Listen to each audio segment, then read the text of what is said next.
This is the ICC Men's T20 World Cup.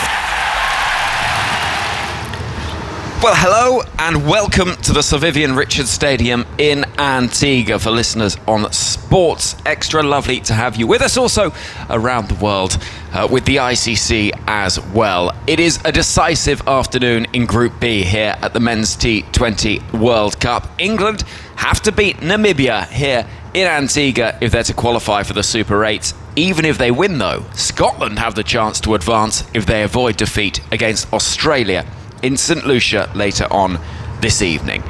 The news, and it is significant news from here in Antigua, is there is rain out there, the like of which I can barely remember seeing. Stephen Finn, Ashes winning former England bowler, there's been a bit of it around. It is pretty significant out there, and if either of these games are washed out, England here against Namibia or Australia against Scotland, it is England out, Scotland through. Yeah, this is proper stuff that we're seeing at the moment in front of us. There are puddles on every corner of the square. I mean, clearly the ground here does dry a lot quicker than what you're used to in the UK, but the weather and the clouds and what we've seen today has been so volatile that this really is hacking it down in front of our eyes now, and the England players all huddled underneath their bench. They've got a little dugout down on the other side of the ground from where we are now, itching to get out there, but that's being curtailed at the moment by the density of the rain that we're seeing in front of us. Yeah, it is pretty spectacular, and yet we will keep saying it. If England against Namibia is washed out, then all of these equations, all of these questions over net run rate, one thing and another, go out of the window, because it would be Scotland straight through on account of the fact that England couldn't match their 5 points, and so that is why we're keeping such a close eye on what is going out there. And one man who is a little out of breath, wearing some very loud pink shorts, having come up from ground level, is ABC's Jeff Lemon. Jeff, how is it out there? Good afternoon. It is, well, you could almost swim out the back door, just mid-air. There's so much water coming down, but I think it's going to pass through. We've had a few of these heavy showers so far today, and they have moved on pretty quickly once they've come in heavily and then exited the arena. So I think we're still a good chance. Well, the hope will be from everyone who's come in here to see a game of cricket is that it does move through quickly, but those puddles are getting ever bigger, it has to be said. In terms of what things are looking like with extra time, that thing and another, and how this game, if it is to take place, what the regulations would be. We've got 88 minutes until we start losing overs, so we've got a lot of time, and we also only need 5 overs per side, so there is still plenty of time for cricket to be played. The question is how long the clear-up takes, that sort of thing, and how long the rain takes to go through. So that is what we're keeping an eye on. A rain delay is what the big screen to our left tells us, and indeed that means no toss as yet, and we have to wait a little bit longer, but it gives us a chance to ponder one thing and another, because we've been doing lots of that over the last couple of days after England's thumping victory over Oman, and it is pretty straightforward. There are some weird permutations. If England were to chase something like 100 and take 120 balls to do it, and then Scotland were to lose having scored over 200, there could be a way in which England could win, Scotland could lose, and still Scotland would go through. But it is highly unlikely for that to happen, Jeff, and the simple way of looking at it is England win, Australia win, it's England that go through. Mm-hmm. Any other form of anything, washouts, Scotland win, England lose, it is Scotland that go through. Exactly, and in terms of the likelihood of those rarer scenarios that you're looking at, there's been, one score above 200 in the T20 World Cup so far. That was Australia against England in Barbados, so we haven't seen a lot of big scores.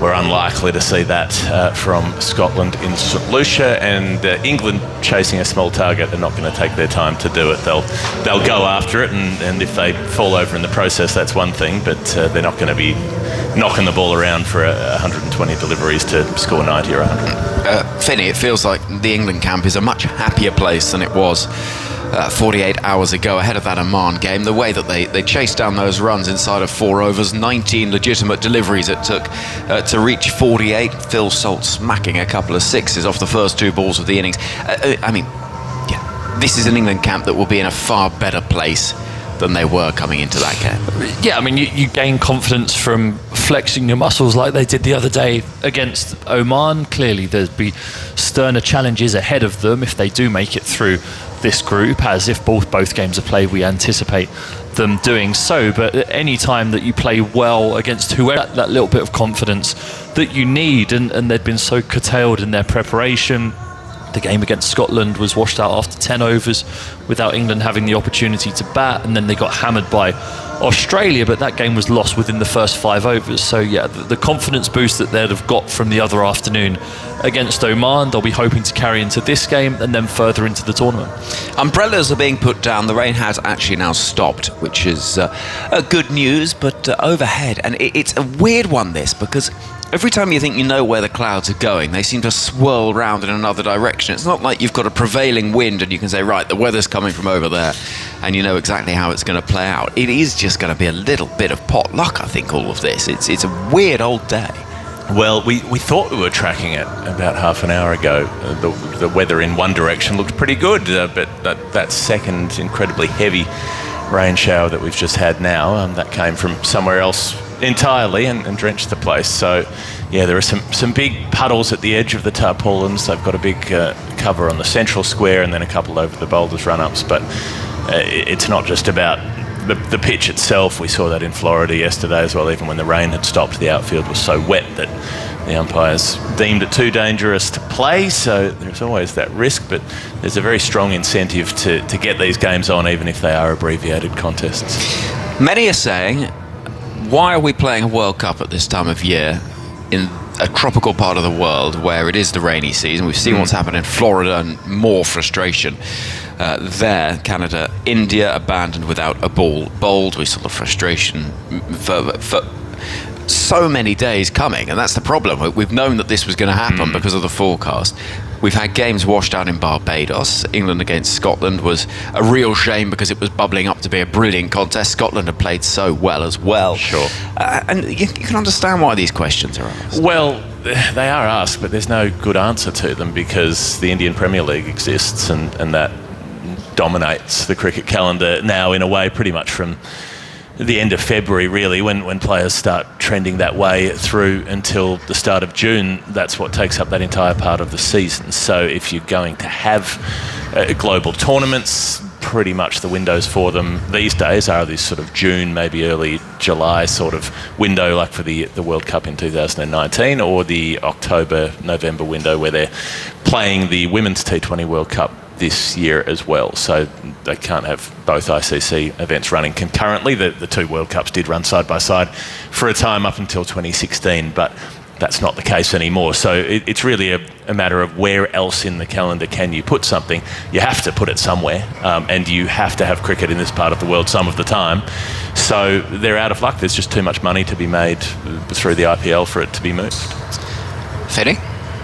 Yeah, but not a lot more to add to that. Well, the IPL does but dominate it, but unless people are going to start putting domes over cricket grounds, weather is going to prevail at certain times of the year in certain continents. And when you organise a tournament, ideally you'd move it away from hurricane season, but they felt as though their hands were tied, clearly, which is why we find ourselves playing the tournament here and now. But there'll always be rain. It doesn't matter where you go. Yes. It rained in Australia for the T20 World Cup a couple of years ago in October. It rained in England for the first 2 weeks of the World Cup in 2019. It rains. It rains in the world. It doesn't matter where you play cricket. There will be rainy patches unless you play everything in Abu Dhabi, and even there it rains sometimes. Dubai was flooded a couple of months ago. Yeah.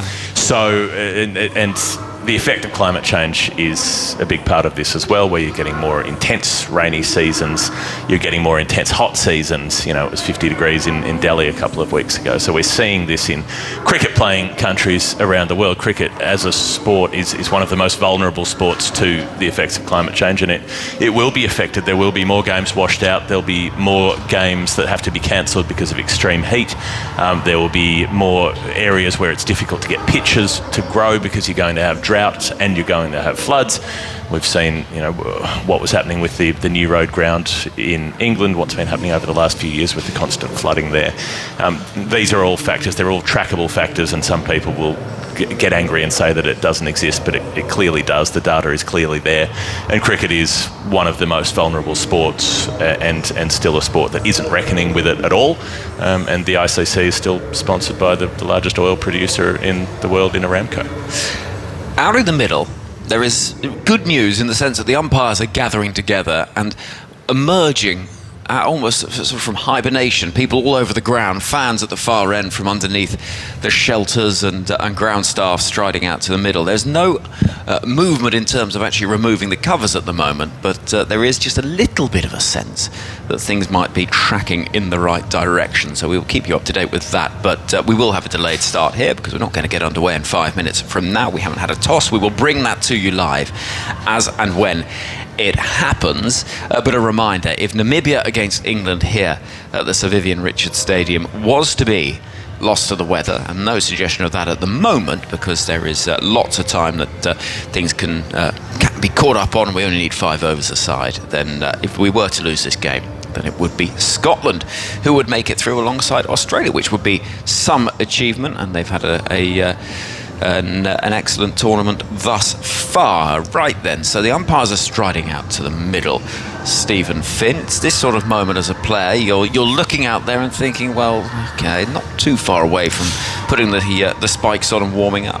Well, they don't look in too much of a rush, the umpires, which suggests to me that the outfield is pretty wet and squelchy at the moment. You can see the umpire second from the left in front of us. There are 4 of them in bright magenta, I think that would be. It's a very bright pink. The umbrellas are down, but yeah, the way that they're trudging around and looking down at their feet suggests that it might just be a bit squelchy at the moment, but we know how hot and humid it is here. In between that, as soon as it gets a bit of sun on this outfield, it will dry up. So I anticipate that there will be a game today. It's just that when you look up, it's so unpredictable because 1 minute you can see blue skies in the distance, as we could around 20 minutes ago, and within 3 minutes the whole place can be engulfed in the darkest, blackest clouds where you can barely see beyond the end of the stand, the other side of the ground, because of the rain. So we just got to stay hopeful at the moment. And it is a case of luck, really, because the showers may land half a mile away from you, they may land right on top of the stadium, and it's just one of those things that's very hard to predict. The one thing I would say is, though, most forecasts, and this is by no means a guarantee, but most forecasts seem to suggest it is clearing as the day goes on, so we will keep an eye on it. We'll be fine. We'll be fine. You keep saying we'll be fine. Yep. Jeff, and I hope that we get a game in, because what would be a real shame is if the way that this group was decided was to be because of the weather, because Scotland going through would be a fabulous story regardless, but Scotland going through, having done so without the assistance of the weather in today's fixtures, would be an astonishing story, and they could beat Australia later on tonight. Absolutely they could. They're a strong team. They're a very focused team. They've got that sort of feeling of being pulled together from having made it here, from having made it this far. As a group, they've been building over the last few years. Scottish cricket has gone through a lot of adversity in the last few years. They had a brutal reckoning with their institutional racism report that came through. They had the entire board resign. They've had new CEOs appointed and then resigning. It's been an organisation in flux and an organisation with a lot of difficulties to address, but the results on the field have got stronger and stronger. The Scottish women's team qualified for the Women's T20 World Cup, which will be happening in October, so that was a huge achievement for them on the field, and this men's team has been a strong and improving side for a few years now, so there's no reason why they can't take it up to Australia. It'll still be a huge task for them to try to turn over a team of that quality, but you can't rule things out in T20 cricket, especially when the conditions through this tournament have been such that they've brought teams closer together. For the most part, the Australians have been pretty strong in the couple of outings they've had so far, but I think it's the nature of these kind of this format works in a way because there is jeopardy, because there is a degree of risk when you've got smaller groups. You've got a group of 5, so you've only got 4 matches. You might have a couple of washouts. That might just be the way it goes, and it means that you have to take the opportunities you have, and if you have one bad game, well, that can be enough to knock you out, and in a way you deserve that. You have to take the opportunity when it comes. It's a much better system than the 50 over World Cup we had last year, where every team played 9 times in the group stage, and you had a team like New Zealand with a negative win-loss record making a semi-final. It's absurd that you can go out there and lose 4 games in a row, end up with 4 wins out of 9 and still make it into the knockout stages. That just makes the tournament structure laughable. And I think this degree of jeopardy is much better, even if it seems a bit unfair at times. We've seen it across past editions of this tournament. We saw Australia knocked out by washouts and 1 bad loss at home in 2022. And we've seen it in other T20 tournaments with this kind of structure.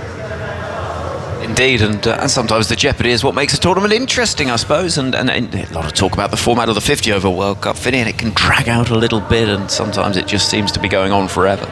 Well, what are the things that we've talked about most in the last 12 days or so since we've been here? 15 days, sorry, time's going quickly. Since we've been out here in the Caribbean, it's when the USE beat Pakistan, it's when there are upsets, it's the games that have gone down to super overs, and I think having the format as it is, as in the breakdown of the groups as it is, as Jeff says, provides that jeopardy that makes a world tournament so fascinating. It also gives reward to a team that pulls off an against the odds triumph. So you saw things like that in the 50-over World Cup, where Afghanistan beat a couple of top sides, for instance, that they wouldn't necessarily have expected to beat, but it didn't get them a semi-final spot. So you can have that big result and still get no reward for it, whereas a team here who knocks over one of the big sides, they do get that reward. So we saw that with USA. They've been rewarded for it because they were good enough to beat Pakistan when it mattered, and they were good enough to hang in there against Canada when it seemed like they were out of the game. We have news, and I don't know that it's necessarily good news, because they're not going to update anything in terms of what we learn for an hour. An hour? Yeah, So I no mean, toss. just the way you can tell. So as a player, you're stood there or you're sat there now and you're watching the umpires and you gauge everything off what you're seeing the umpires doing as they're walking around. And they've been hovered over by the spider cam at the moment, trying to get a closer eye on what's going on. But when they're trudging around and patting their feet down on the floor and the water's splashing up around their shoes, there's so much standing water on the covers as well, which will be a concern, as we saw the water leak onto the pitch in Barbados when it's the same style covers. In the UK, you go to a big ground and you have a hover cover, or you have the ones that are wheeled on. Here in the Caribbean, it's just a huge tarpaulin sheet that covers the entirety of the square, which means that with the standing water on it, when you move it, if you get that wrong, it can be a complete disaster. So there's a lot of things to consider. And it's not all that surprising that we're going to have to wait for an hour for any sort of an update. Yeah, I'm not seeing much in the way of machinery down there in terms of the super soppers, the rolling sponges and so on. So I don't know what they have in the way of equipment out here to try to mop up that water on the standing cover. So yeah, and an hour's toss delay at least. They haven't said that there will be a toss in an hour. They've just said there'll be an update in an hour. So that's suitably vague, and we've got a group of pink-clad umpires out there all talking to each other. And like you say, Stephen, they were wandering around at sort of about extra cover mid-wicket and poking the ground there with their umbrellas and all the rest of it. They've not even made it round. They're only 50, 60 yards away from where they started their inspection, and we've already been given that delay of an hour before there's even an update. They've not made it down to this bottom end of the ground where we are, where there are huge puddles at the corners of the tarpaulins that are marking that are covering the bowlers' run-ups, and the advertising hoardings below us as well are completely soaked. So that was a significant downpour. We've had a couple of them today. We're just going to have to be hopeful that somehow this dries up. Well, this is a ground that has an outfield that is infamous, if you like, in terms of its opening game, and the 10 balls that were bowled before the whole Test match in 2009 had to be moved back to the old recreation ground in St John's. But since then, things have been okay. But certainly there will be eyes on it, and real hope that there is the ability for things to dry out, because I can see the puddles are receding, but a lot of rain fell in not very long, and that will be the concern. It's very, very dense rain out here in this part of the world. In a sort of tropical area, you get that kind of steak rain. It's thick, it's heavy, it's slathered the ground. I've never heard it called steak rain before. It's like it just came to big me. fat rain. Yeah. Like the sort of rain you could get a knife and fork and cut a piece off and chew it. That's how it felt when it was coming down before. So if we get another burst of that, we might be in real trouble. But surely it'll be able to dry up, you would think, at some point. We've only just hit the notional start time now. We were supposed to start at 1, weren't we? Well, there's the rain scale that I like to use. You've got lizzle, which is light drizzle, mizzle, medium drizzle, hizzle, which is heavy drizzle. Then we go to actual drizzle, which is heavier than hizzle. It's like listening to Snoop Dogg. Yeah. It's raining again, by the way. Not much, but it is raining again. Go on. Then you go on to rain. Yep. And then it's duke. Okay. And then when you're saying it's duking, that's when it's awful. Right. And I would say that what we had before was duke. Yeah. Cats and dogs. Yes. Where does that come in? Is that duke? I think beyond that, probably. That's beyond duke. Okay. Looking over to my left, there are the flags that are rather discreet here at this venue. It is raining again, by the way. Not particularly hard, but it is. It's more, I would say, mizzle. Mizzle. This is mizzle. This is mizzle. And so I can see those England, Namibia, and ICC flags to our left, and they just are lying limp. And occasionally they'll move in one direction and then the other, but it's not the sort of day, as I say, where you know where it's coming from. And all around this ground, there is blue sky. Directly overhead, there is a great big grey cloud. So it could be one of those where you just get phenomenally unfortunate.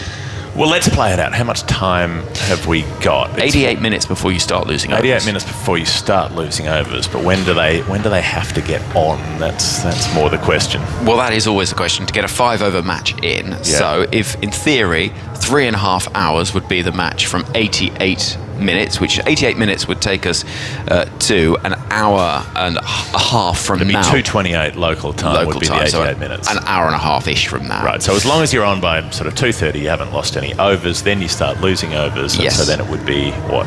An over every 4 minutes, isn't it, I think? Yeah, and to get a 5-over match in, you need a break of innings, which is 2 overs. Yeah. And you need 10 overs that have been bowled. So you need a 12-over So it's a 50-minute, you need a 50-minute window to play a 5-over-a-side game, But the question is, when does that window slam shut in the transfer window parlance?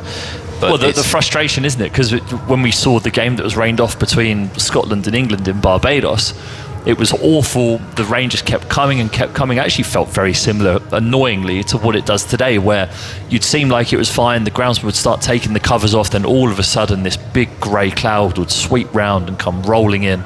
And it's got a similar feel for today, although I'm slightly more hopeful because I'm desperate to see a game of cricket. But certainly the omens aren't great. But on that day in Barbados, the weather later in the evening, once we were outside of that window, was glorious. And you could have played a game later and later into the evening, which again was a frustration, but broadcasting rights. And well, what it tends to be, as much as anything, windows for broadcasters is one thing, but it's also things like you book security for a certain amount of time at the ground, caterers, all those things, and actually you can't book people to stay all day and all night just because the weather might get better in the evening. So the games are scheduled to be played at a certain point, and if you can't get them in time, you can't get them in time. So it is a little bit more complicated than just hang around until it's dry enough to play, because there's all sorts of implications. Well, and there's the question about what would happen if they needed to play a floodlit game here. They do have floodlights. They're not particularly huge, and I'm not sure what sort of level of illumination they give, and whether a day game turns into a night game effectively if they're getting on at sort of 4:35 p.m. and you've got the darkness that'll come with the heavy cloud that's overhead. But I think we have to remain optimistic that the rain that we've had has cleared, and that give it a couple of hours and they'll be able to dry this up enough to get out there. Well, it is now raining again, Jeff. Wow. We can still be optimistic. Yeah. Well, look, we need to keep underlining this fact, but the implications are massive if this game was to be washed out, because it would knock England out, reigning champions. It would send Scotland through. Reigning champions. Oh, very good.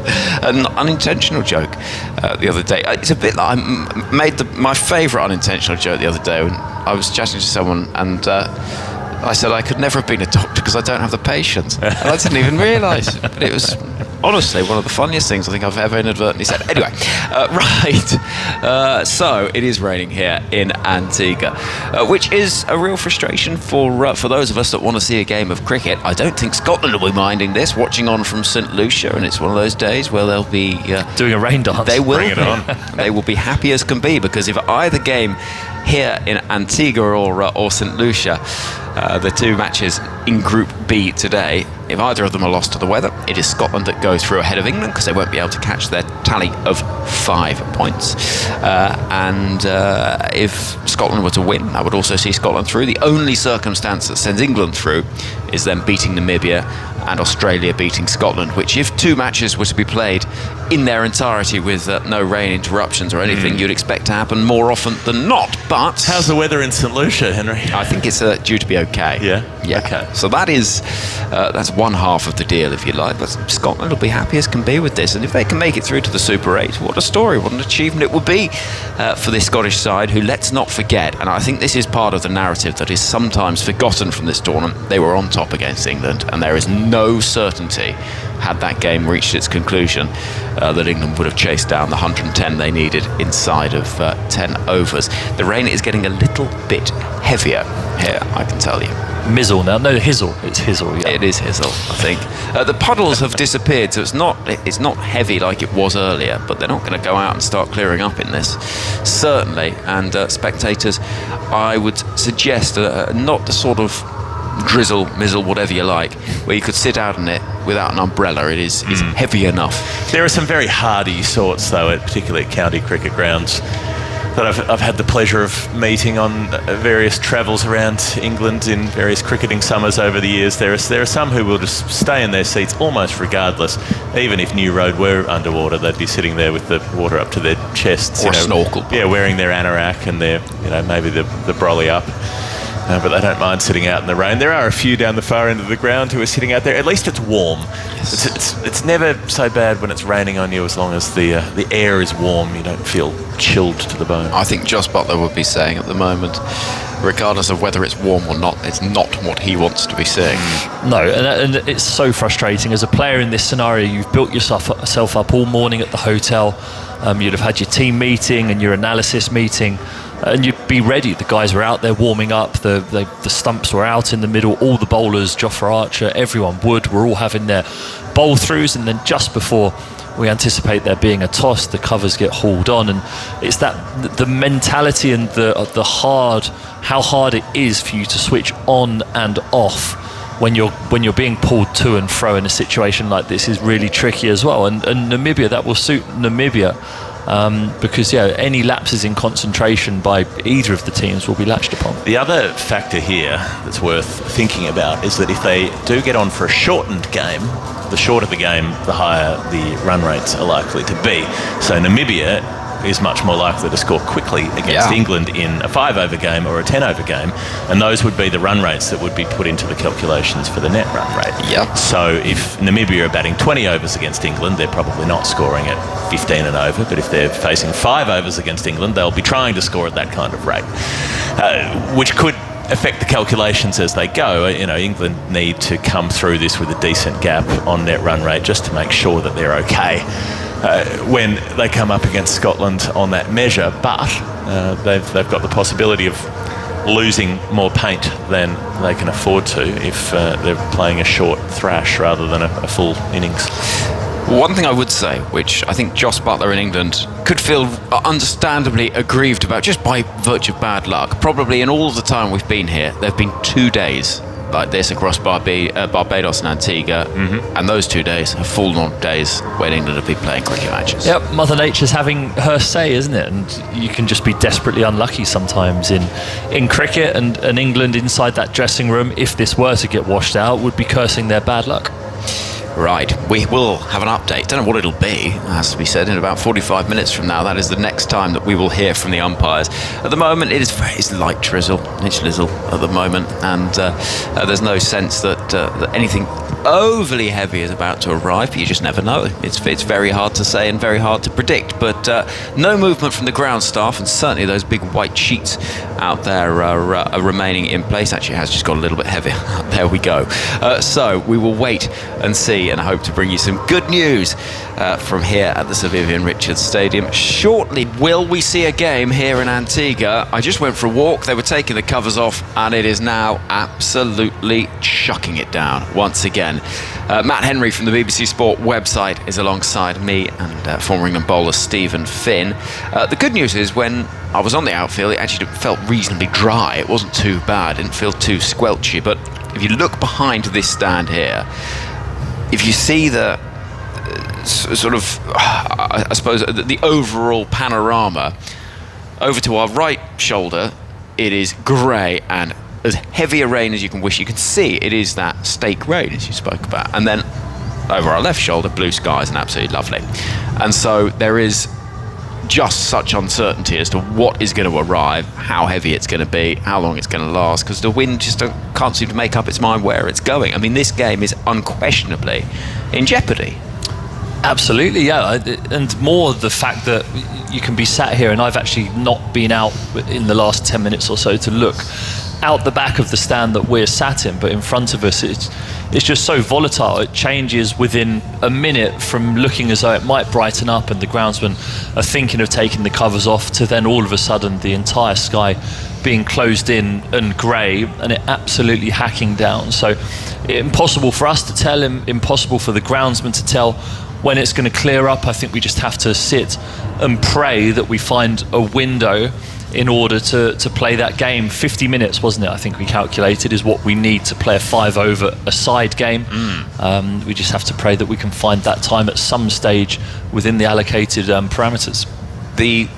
In terms of those parameters, it's worth going through those again. 88 minutes is when you start losing overs. So far, of those 88 minutes, we've had 40 of them. So actually, there's still quite a lot of time in which we can get a game in. And you say we need that window of time, but I think it seems reasonably likely we'll lose overs in this match, Matt. And if that happens, if we do get a game, losing overs has its implications in terms of net run rate, and it also has its implications in terms of bringing the two sides closer together. Yeah, it does. I mean, for now, England have to just hope you get out there at any point, don't they? They can't. They'll looking at this scene that they can see in front of them with puddles on the outfield and on the covers, they will take a 5-over slog if that's all they can get, and have to back themselves to do it. Yeah, like you say, the worrying thing for me is this wind that doesn't seem to know what it's doing, and then when a cloud arrives, it hangs. I mean, the funny thing is, we've been here since Monday. We've been here, and we haven't had much rain at all, have we? And then it comes to today. Well, this is the thing, the whole time that we've been here, there have been 2 days when it has rained, and those 2 days have been today and England against Scotland in Barbados. Those are the only 2 days where you'd had consistent rain that would be enough to threaten a game. Well, it did rain the day that I arrived as well, the 1st of June, I think it was, and I dropped my passport in a puddle. It was on my lap as I was getting out the car, and it fell face down on the photo page down into a humongous puddle. So it's just so volatile here, and I think that's the best way to describe it. 1 minute it can feel nice and pleasant, and then all of a sudden the wind will pick up, the cloud will roll in, and it will deposit whatever's inside it on the cricket ground and then move along. One thing we can't do at this point is say for sure how today is going to play out, but we can, I suppose, begin positing the conversation as to, if from England's perspective the worst was to happen, this game was washed out, they were eliminated from the tournament, it would be very difficult to actually assess, other than one bad game against Australia, and it wasn't, it was more really 2 or 3 overs with the ball that were bad. And then the washed out game against Scotland, they were struggling, but they could easily have won that game. Thrashed Oman. We expect them to beat Namibia, so where would we even be at the end? I mean, there'd be far more questions than answers. Yeah, that's the difficult position that England and the hierarchy, I guess, would find themselves in, because people could look at the bare facts, and it's out of a World Cup in the first group stage that to struggle in, really. There would be the hard facts that you can't really avoid, but is that enough when you look at the wider context for someone like Rob? I mean, you don't like talking about people's jobs at this stage, I guess, in that, but would that be enough, 2 washouts, to say, right, Matthew Mott, you've got to move on because you haven't progressed through that stage? And that would feel like a massive call on the basis of just a few overs. So that is my personal view. I don't think, but that's the sort of thing that puts it in a very tricky position. How dare Matthew not be able to predict the weather in a world tournament? But I agree. It's a very difficult decision to make, isn't it? But to be knocked out as double world champions in the group stages of both world tournaments within 8 or 9 months, there's certainly be questions asked. But having been here and having sat and watched, it's very difficult to blame anyone for England not getting through of this group stage because of the weather. That those first 5 overs against Australia seem, if that were to be the case, to have really, really cost them.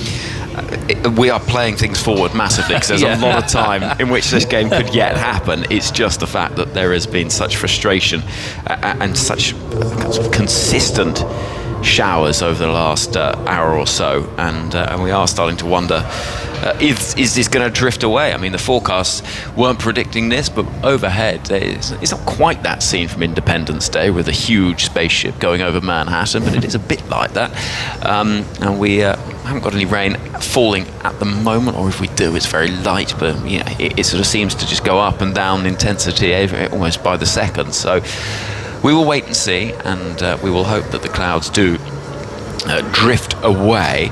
It's a very difficult conversation, isn't it, Matt, to try and work out how England's tournament's been, because we've seen the very, very good against Oman, the pretty poor against Australia briefly, and they weren't terribly threatening with the ball in those 10 overs against Scotland, but it's a funny, truncated game in itself.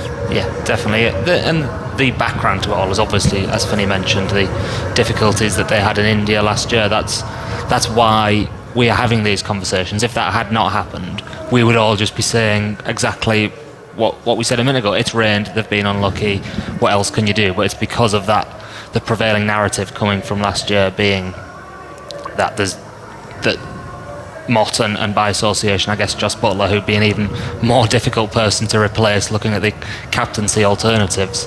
But because of that, and you can see the rain's really starting to fill in there over to our left, because of that, those questions will be asked if England do go out. You make a good point about the rain filling into our left, because it's absolutely pouring, but probably a quarter of a mile to the left of that, it's blue skies. Yes, but that's appeared. The crazy thing is that we were sat out whilst I was listening to what Matt was saying before he started his answer. It was blue skies and it looked clear over that way, and within a minute of Matt talking there, it's closed in and you can barely see the trees that are just beyond the ground. So again, if that comes towards us, that's more rain onto the outfield, the puddles below us get bigger, and it just delays the start time to the game even further.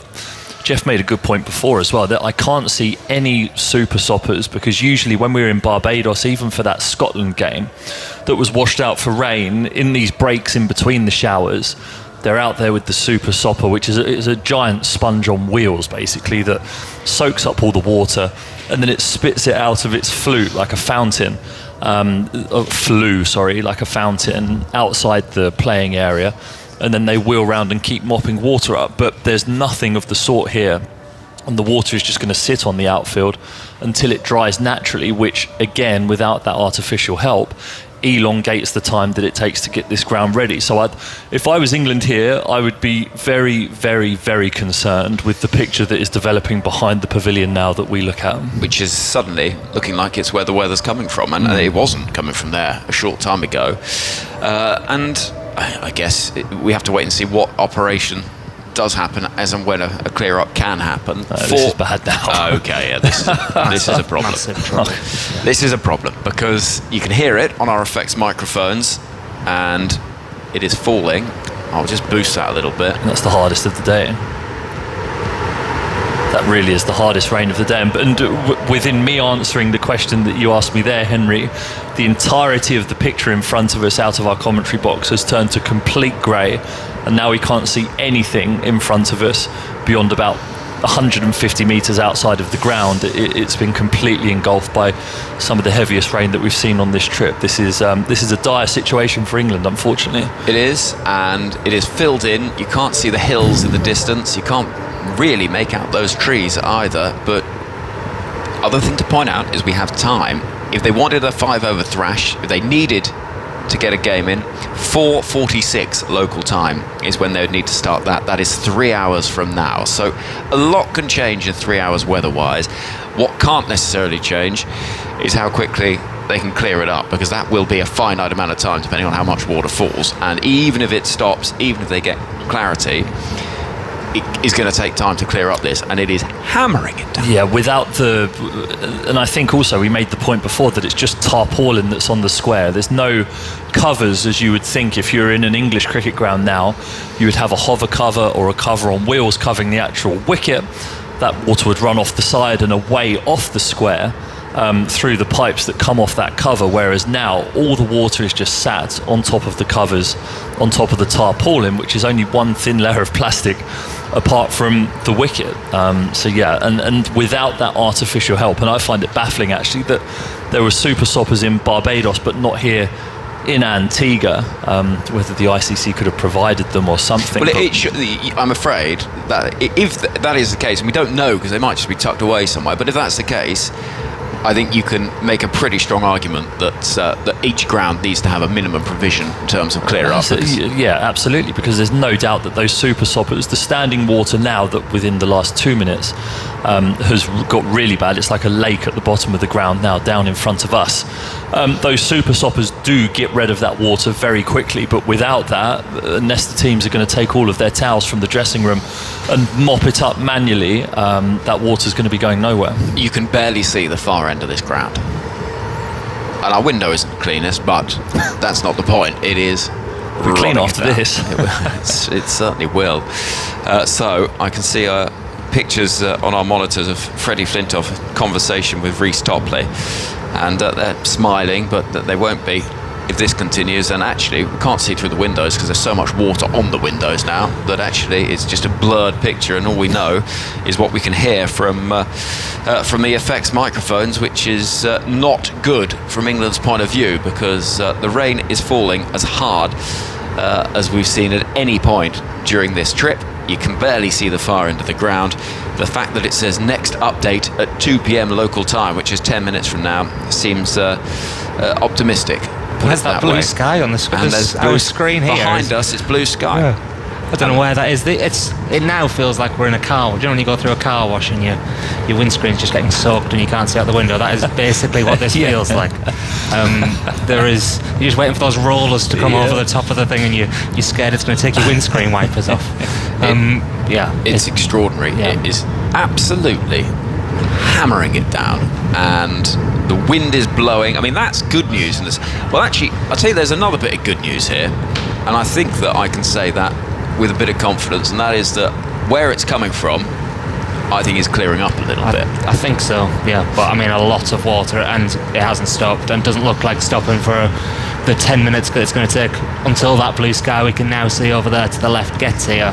And how much water is going to fall in that time feels like a massive problem, because, as we said earlier, I don't know how they're going to get the water off the covers without just tipping all that water also onto the outfield somewhere, unless we all get out there and help carry it, like we've got those little parachutes in primary school or whatever. Well, this is exactly it, and at the moment there is so much water on top of the covers that it is seeping off the sides of it into big lakes, and that will create problems. And that is the sort of lake where in 2 hours and 50 minutes from now, when they're considering if they can get a 5-over match in, there'll be an umpire with an umbrella point prodding and poking and looking at a member of the ground staff and saying, oh, I'm not sure about this. It is stopping, I can tell you that. It is stopping unquestionably, but goodness me, a lot has fallen. And I think the key thing is there going to be an opportunity to clear this up? And you know, we've got 3 hours. If they can't clear it up in 3 hours, if it doesn't rain again from this point, then you'd have to ask questions about the clear up operation. But the thing is, without machinery, there's nothing the ground staff can do. There is such a lot of water that's poured off the edges of the covers to do that lake, or to make that lake that Henry has just said. But without artificial machinery to be able to come in and mop that up manually, you can't mop that up. I was tongue-in-cheek when I was saying you could stand on towels and wring them over the edge of the boundary. That's not going to work. It's just going to have to wait to dry naturally, to seep through the ground, and hope that there's not enough damage caused to cause alarm for the umpires to think that the footing will be damp, or there'll be a possibility that players might slip and things like that. There are a lot of permutations, but again, this is really, really not looking good for England, even with the length of time that we have left. The other factor in all of this is that the ICC will be desperate to get a game here, because not because they particularly want England to go through necessarily, but to have the reigning champions losing 2 matches to the weather when a tournament being played in this time of year is already being questioned.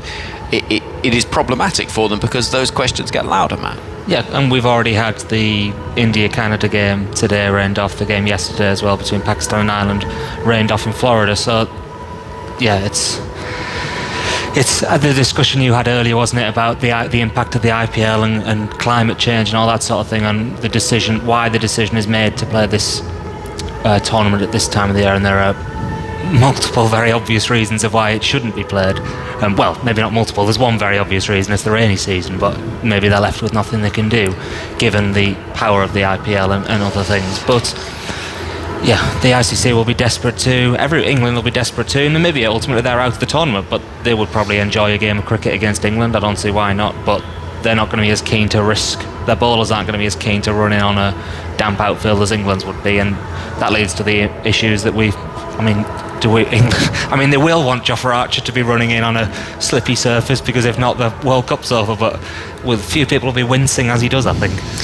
It's raining heavily, but it is not raining in quite the same dramatic, biblical way that it was 10 minutes ago, and you can now see those hills that are bathed in sunlight, Matt. It's just extraordinary how quickly it changes. Yeah, some direct sunlight onto the pitch will make a massive difference, I feel. I mean, it rained a little bit this morning before, well, just as I was waking up, I think, and the rain was on the ground outside our hotel room, and then once the sun came out, it cleared up in a matter of seconds, really, and that was a much more brief shower than this. I'm not saying this is going to disappear in seconds, but some direct sunlight, which we haven't really had since we arrived at the ground, I don't think, I mean, you're crossing everything from England's perspective and hoping that can happen, and that will make a difference, but you'd think it should do, given how hot it's been here in the last few days. My shoulders got quite a sunburning yesterday, so yeah, it's on my back of my neck, I should say.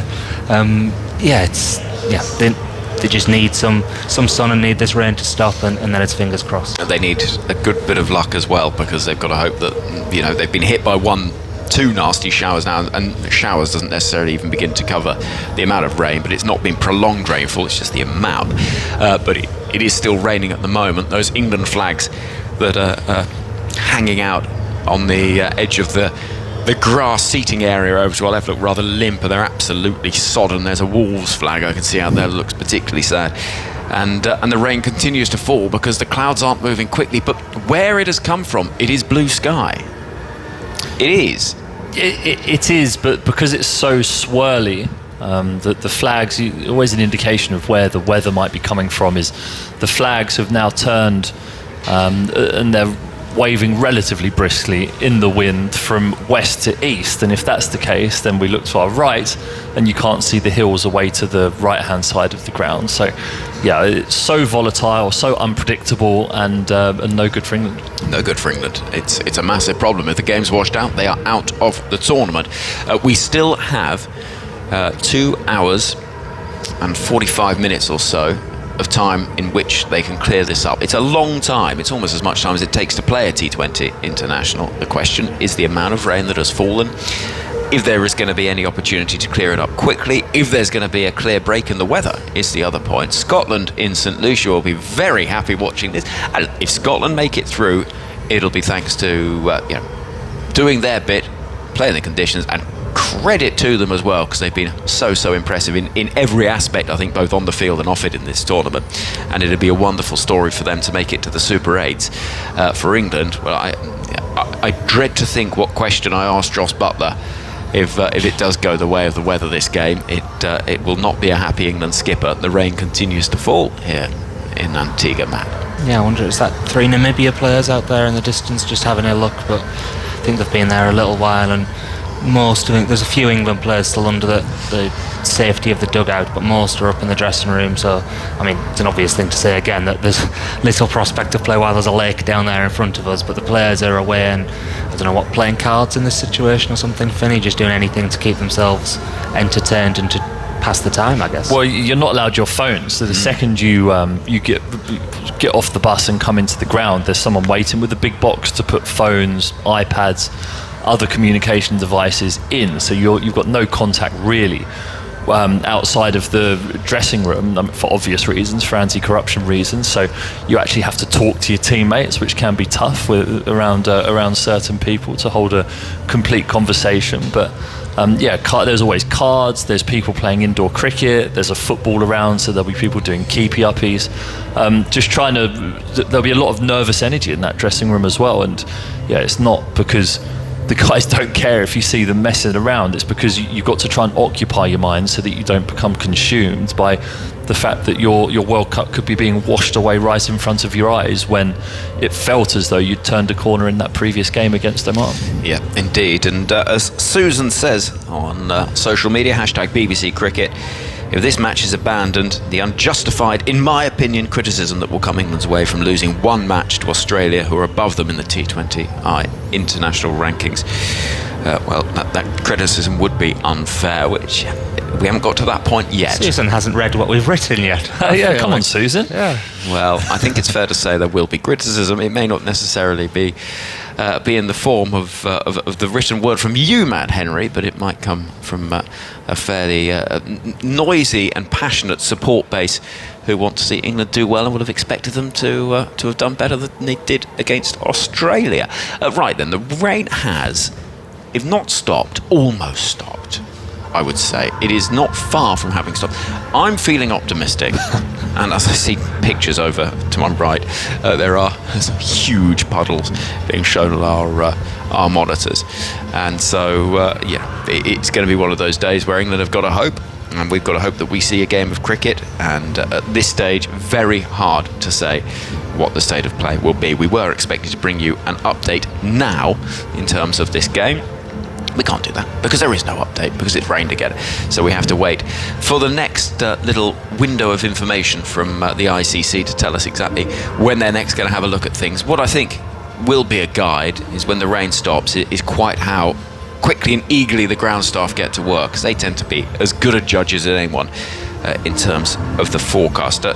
Just finally, before we have a little break, Finney, you know Jos Buttler very well. Is he a philosophical man in this situation? Will he be thinking, who have I upset at some point to be in this position? Well, I think every player inside that dressing room will be ruining their bad luck. Yeah, the 2 days where there's been consistent rain, they'll have ended up playing cricket on those days and having 2 washouts. It does feel harsh that you're knocked out of a World Cup. I like this format of the World Cup because of the jeopardy that there is amongst the group. If you lose to a lower ranked team, it's more than likely that you're heading out of the tournament, but being turfed out because you lost to a team that's higher than you in the rankings, have just won the 50 over World Cup, and then 2 washouts does seem very harsh. It is still raining, and that's that cloud that's just sitting on top of us. It's just not moving, and it's funny, isn't it? Because there have been moments when it's felt like it's blown through really quickly, and other moments where it's just sort of sat there. But it is still raining, and we will hope that we can bring you some good news about a potential inspection start time. Anything really. If you're a Scotland fan, then you won't be wanting to see any cricket at all. You're more than happy for a nice washout to send you through to the Super 8, and fair enough too. It's England that'll be worried about this situation. Here in Antigua, well, the rain is still falling, but barely. And at the moment, though there was a brief little flurry of activity with covers coming off and the suggestion that we could be beginning the mopping up process, it rained again. And looking at the weather systems and looking at the radars, it's a huge storm which is existing and sitting over the northwestern corner of Antigua. We are on the edge of it, but we're occasionally getting a little flurry of it, and it is swinging on round and just offering enough rain. Not much at the moment, but enough. And enough is stopping this game getting underway. A game that will see England eliminated if it does not take place. They need the match to happen. They need to win it against Namibia. Anything else, and it will be Scotland that join Australia in heading through from this group, and they can just enjoy that match in St Lucia this evening. Scotland, knowing that their place in the Super 8 would be confirmed. Next update due to be at 3 p.m. local time, but frankly I think we're getting to the point where the ground staff will be summoned to get on with it as soon as the rain stops. The regulations are as follows in terms of when we could start. So the end of the game, the additional 90 minutes would take us up to 5:40 p.m. in terms of the end of the game. That's your allowed time to extend the game by. So the various calculations have worked out for a 5-over match, a 4:46 start local time. That is in 2 hours and 15 minutes exactly from now. So that's how much we got to play with. But while it keeps on raining, and you can barely see it in the air, it's actually just, if you look on those white ground sheets, you can see there's lots of movement on the puddles. And that's what's causing the problem. Can I just say the ground staff have come out and had like a Mighty Ducks style huddle at the edge of the covers. They all got in a big circle and leaned in like they were giving themselves a rev up. We're going to get these covers off. We're going to get this ground mopped up. It's 3:07 local time, so probably about 45, 50 minutes they need to have this ground ready for play. My favourite member of the ground staff is the fellow who looks like he's wearing the Walter White from Breaking Bad, the full-on yellow Mac situation. Yeah, I don't think he's involved in the same business. No, but he's running the show out there. He's definitely the one ordering them around. Everyone else is wearing black or dark blue, and he's got this bright yellow top Listen and bottom. to Heisenberg. Yeah, exactly. Right, next update we hear is not going to be 3 mops. It's going to be 4 p.m. local time, so that is in 50 minutes from now. Here come the covers being removed. That is good news. The roar is it's still very grey overhead. I mean, is this just going to extend and tempt England? Goodness knows. We just can't predict it. We will do all we can to bring you updates as soon as we have them, and the hope will be that we have updates for you very soon indeed. We have news, and significant news here in Antigua.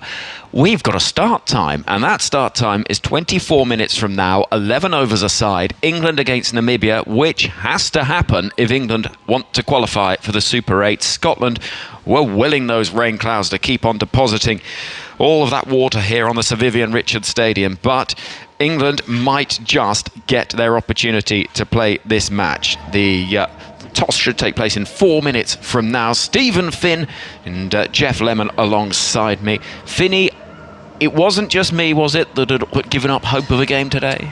I wasn't all that optimistic, no, to be quite frank. When you saw those big rain clouds keep looming over the ground as soon as those couple of big showers happened, and there were huge lakes on the outfield, you were concerned whether it would ever dry up. When you're in England and you see puddles like that, you're almost certainly not going to be playing a game. But this outfield is sand based, and the water seems to have drained right through, by all accounts, from the people who've been down there. And England have clearly been very keen to get out there. Every time there's been a break in play, their players have emerged and started pretending to warm up, as if to say to the umpire, we desperately want to play this game. So looking forward to watching some cricket, and looking forward to England carrying that momentum that they had from the other day. Well, the last of the huge white tarpaulins is being taken away to our left, and it does look clearer overhead. There's still that grey cloud around, but it feels a little bit brighter, and I don't know, that's just because we're in prospect of getting some cricket, who knows. But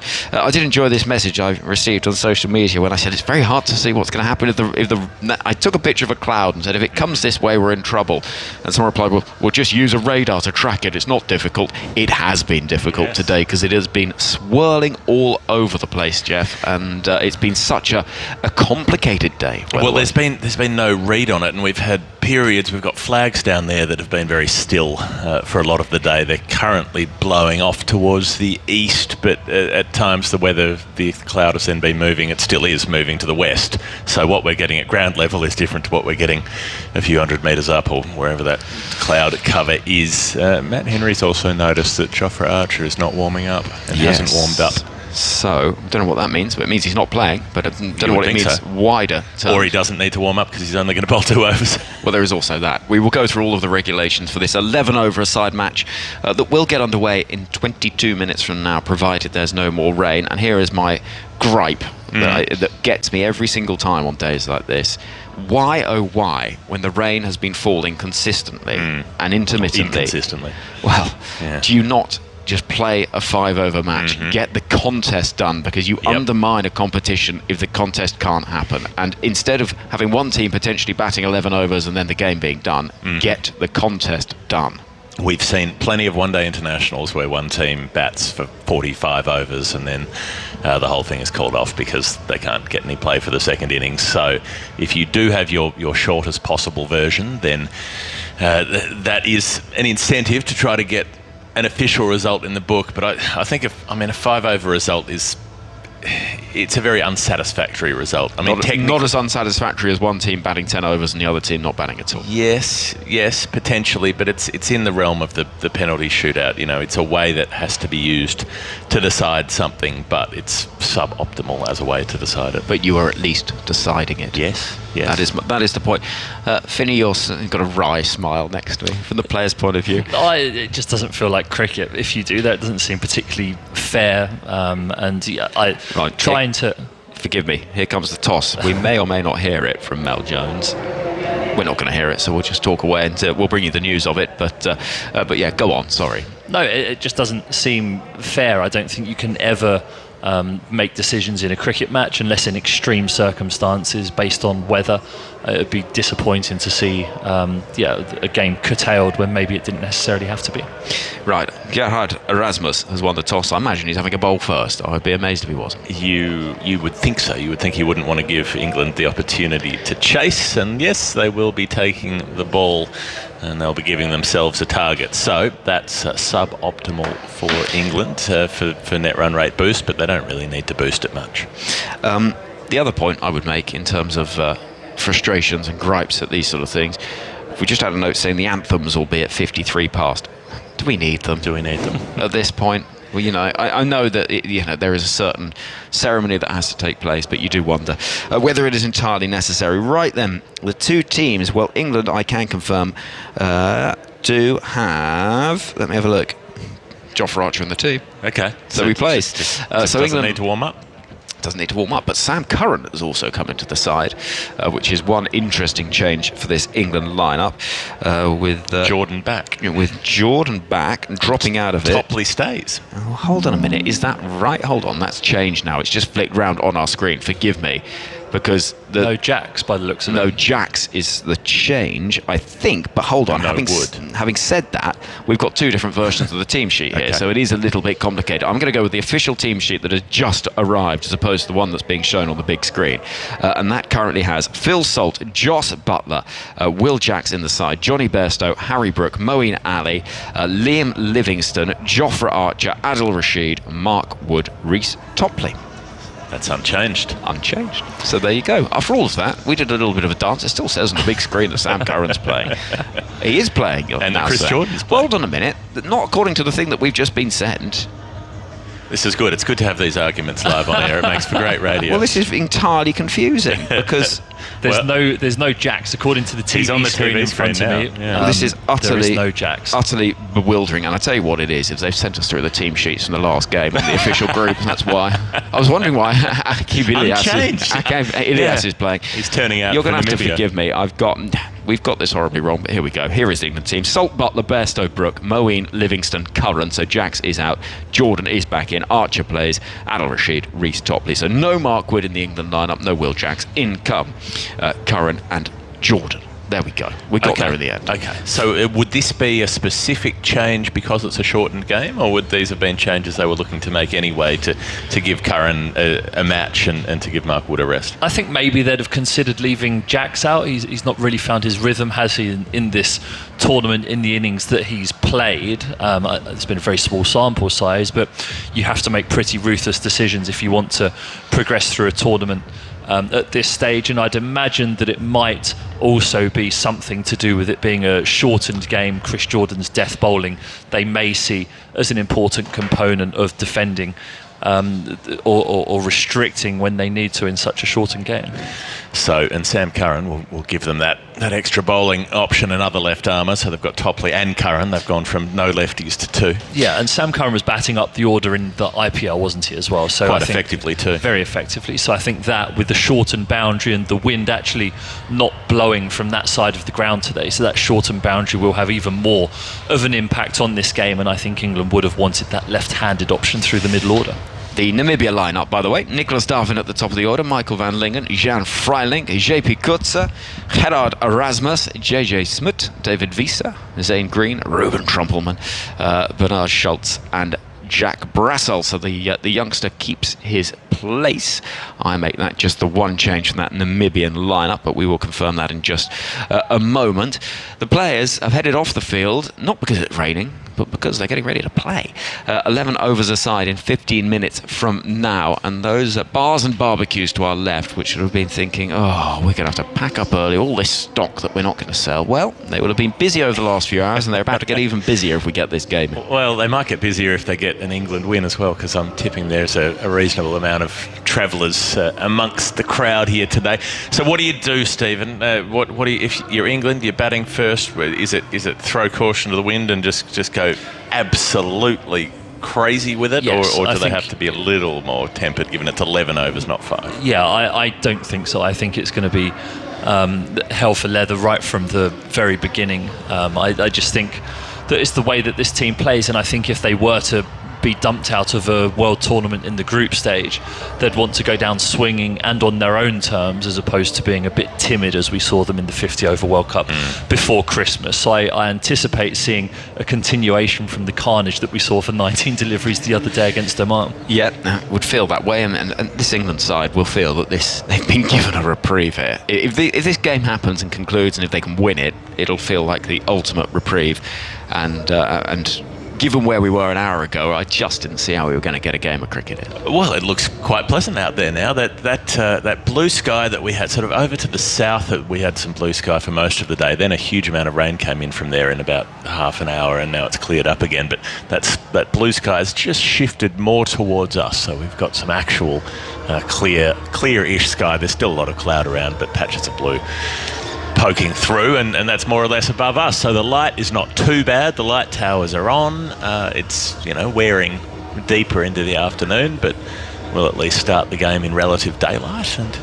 And 11 overs, it's exciting. It brings the sides closer together potentially. Namibia, the shorter the game, the more chance a side can spring an upset, because if they can take a few boundary line catches as England tee off, suppress that scoring a bit, and then come out and go hell for leather themselves, they might be able to chase something down. In terms of the power play, etc., 3 over power play in this 11 overs aside game, and the way it works in terms of bowlers, one bowler can bowl 3 overs, the rest 2. So that is okay. That is how that works. Probably Jofra Archer, isn't it? Jofra Archer, Adil Rashid. Or Rashid, yeah, Archer or Rashid. But also, we saw Big Turn was playing on the same pitch today as it was against Oman, so I'd imagine Liam Livingstone might even be quite important with his leg spin, if necessary, through those middle overs, even though they're going to be a very short amount of middle overs. The spin seemed like a very important thing, the way that Adil Rashid bowled and the spin that he got on this exact same surface. So play underway, in theory, and I keep saying in theory because it's been the sort of day where we've thought things are looking brighter and then they fall away again. But 13 minutes from now, 11 overs aside, and why does this match taking place matter so much? It matters a huge amount to England and Scotland, because if England win this game and Australia beat Scotland tonight, it will be England that go through. A rained-off game here, a rained-off game in St Lucia, or a Namibia win, or a Scotland win will see Scotland through. So there is one path through for England, and there are many paths through for Scotland, but weirdly enough, though there's just the one path, it feels the most likely one that it'll be England that qualify. Well, and in a way, maybe it's good for Scotland that this game happens, because then they've just got a clear single path to getting through, and if they do it, it'll be entirely on their own terms. If they're able to take down the biggest of the big dogs in their group and knock over that Australian side that have looked pretty powerful the last couple of starts. So I'll be very interested in the makeup of that Australian 11 tonight to see whether they give all 4 squad players a run with Ashton Agar Nathan Ellis as well, and Cameron Green to have a game. Just to confirm, the one change for this Namibia side sees JP Kurtzer coming in for the young bowler Chikongo, who played in the last game. So that is the one change for this Namibia lineup. So that's stacked batting. That's interesting. They've got Kurtzer coming in at number 4, and they've squeezed out a bowler. Yeah, it's always interesting to see how teams try and adapt across a reduced match like this. And T20 is so much about your plans and formulas, and every delivery almost is mapped out. But when the game gets reduced like this, then you have to come up with something a little bit creative. Well, there is a degree of creativity there. I suppose they're backing Erasmus in the middle order to bowl his couple of overs. They've got their main 3 bowlers down the order in Trumpelman, Schultz, Brassel, and then they've got David Visa to bowl a couple in there as well. So he, generally bats up a little bit higher, up at 7 or so, because he's such a decent hitter of the ball. So I suppose they're happy to go in without the extra bowling option, reasoning that they can afford to not have a 6th bowler, and if somebody gets collared in their 2 overs, there's not much you can do. Right then, the flags are being taken out to the middle by a huge multitude of school children. The England flag being led from one particular little gap in the grass bank to our right, and then behind that will be the flag of Namibia. This is not a regular international fixture, I think it's fair to say. These sides have only met once before, and that was in 2003 in that World Cup in South Africa. Glenn McGrath 7 for 15. England against Namibia. Oh, sorry, I thought you took me. I don't know why my brain went to Australia. They were in the same World Cup. It was Glenn McGrath in the same World Cup, took 7 for 15. Don't worry, Namibia. we did discuss that very thing actually earlier on in the tournament, and that very performance. So we're not far from the toss taking place. There is in the main blue sky around, still this blanket of grey above us, but it almost feels a little bit like, those when you get a steamed up mirror in the bathroom and you sort of hover the hairdryer over, and it sort of burns away some of that condensation. It's a bit like that overhead, isn't it? It just feels like it's just being sort of slowly but surely blown away, which is good news. The floodlights are on, we know that much. You wondered how strong they were, Jeff, but this is a ground that hosted a World Cup final at night in 2018, the women's tournament that Australia won. Goes without saying, really. Well, the World Cup final in 2007 was held pretty much at night in Bridgetown, Barbados. It was in the dark by the time they were getting those last few overs through, but with no lights. A young member of the team that's holding the England flag managed to get themselves caught sort of in the top right quadrant of the flag and had to sort of front crawl off the side of it. But the flags are being stretched out there in the distance, and the 2 sides will be out for the anthems in just a moment. In my view, they should just be playing the game of cricket, frankly. Get on with it. But they're not. And so we will go through the anthems in just a moment, and importantly, the match ball needs to be driven out in a radio-controlled lorry as well. That is important. That is, it's become a tradition, you see, and without your traditions, you're nothing. That's an impressive remote control car. It's actually huge. Humongous, isn't it? I would have loved something like that as a kid. Yeah, you could genuinely ride around on the back of it, I think, in an average-sized human being. You could put someone like Ben Duckett in there, yeah. You or I might not. Fit. No, my legs would be sprawling out the side. Right, the 2 teams are coming out past the fireworks that go up, and they look particularly bright on this slightly gloomy Antiguan day. Smiles on the faces of those in the England camp, smiles of relief that they're getting a game started. We will wait and see if it concludes. They'll be hoping so, and they'll be hoping that they win it, and that keeps their tournament alive. And I have to say, credit to umpires and ground staff for getting us to this position as well. There was just a little suggestion things could have been moving a little bit quicker, but they've got it started, they've got it in position, they know the venue, they know what they've got to do, and the ground staff have got things ready to start in around 8 minutes from now. The Namibian and English national anthems are to follow in just a moment, as the 2 sides line out there in the distance. Namibia in the dark blue with the slightly paler blue flashes. You can see Reuben Trumpelman in the middle there with his blonde locks. And the England side with the red jerseys and the dark blue bottoms. Here comes the national anthem first of England.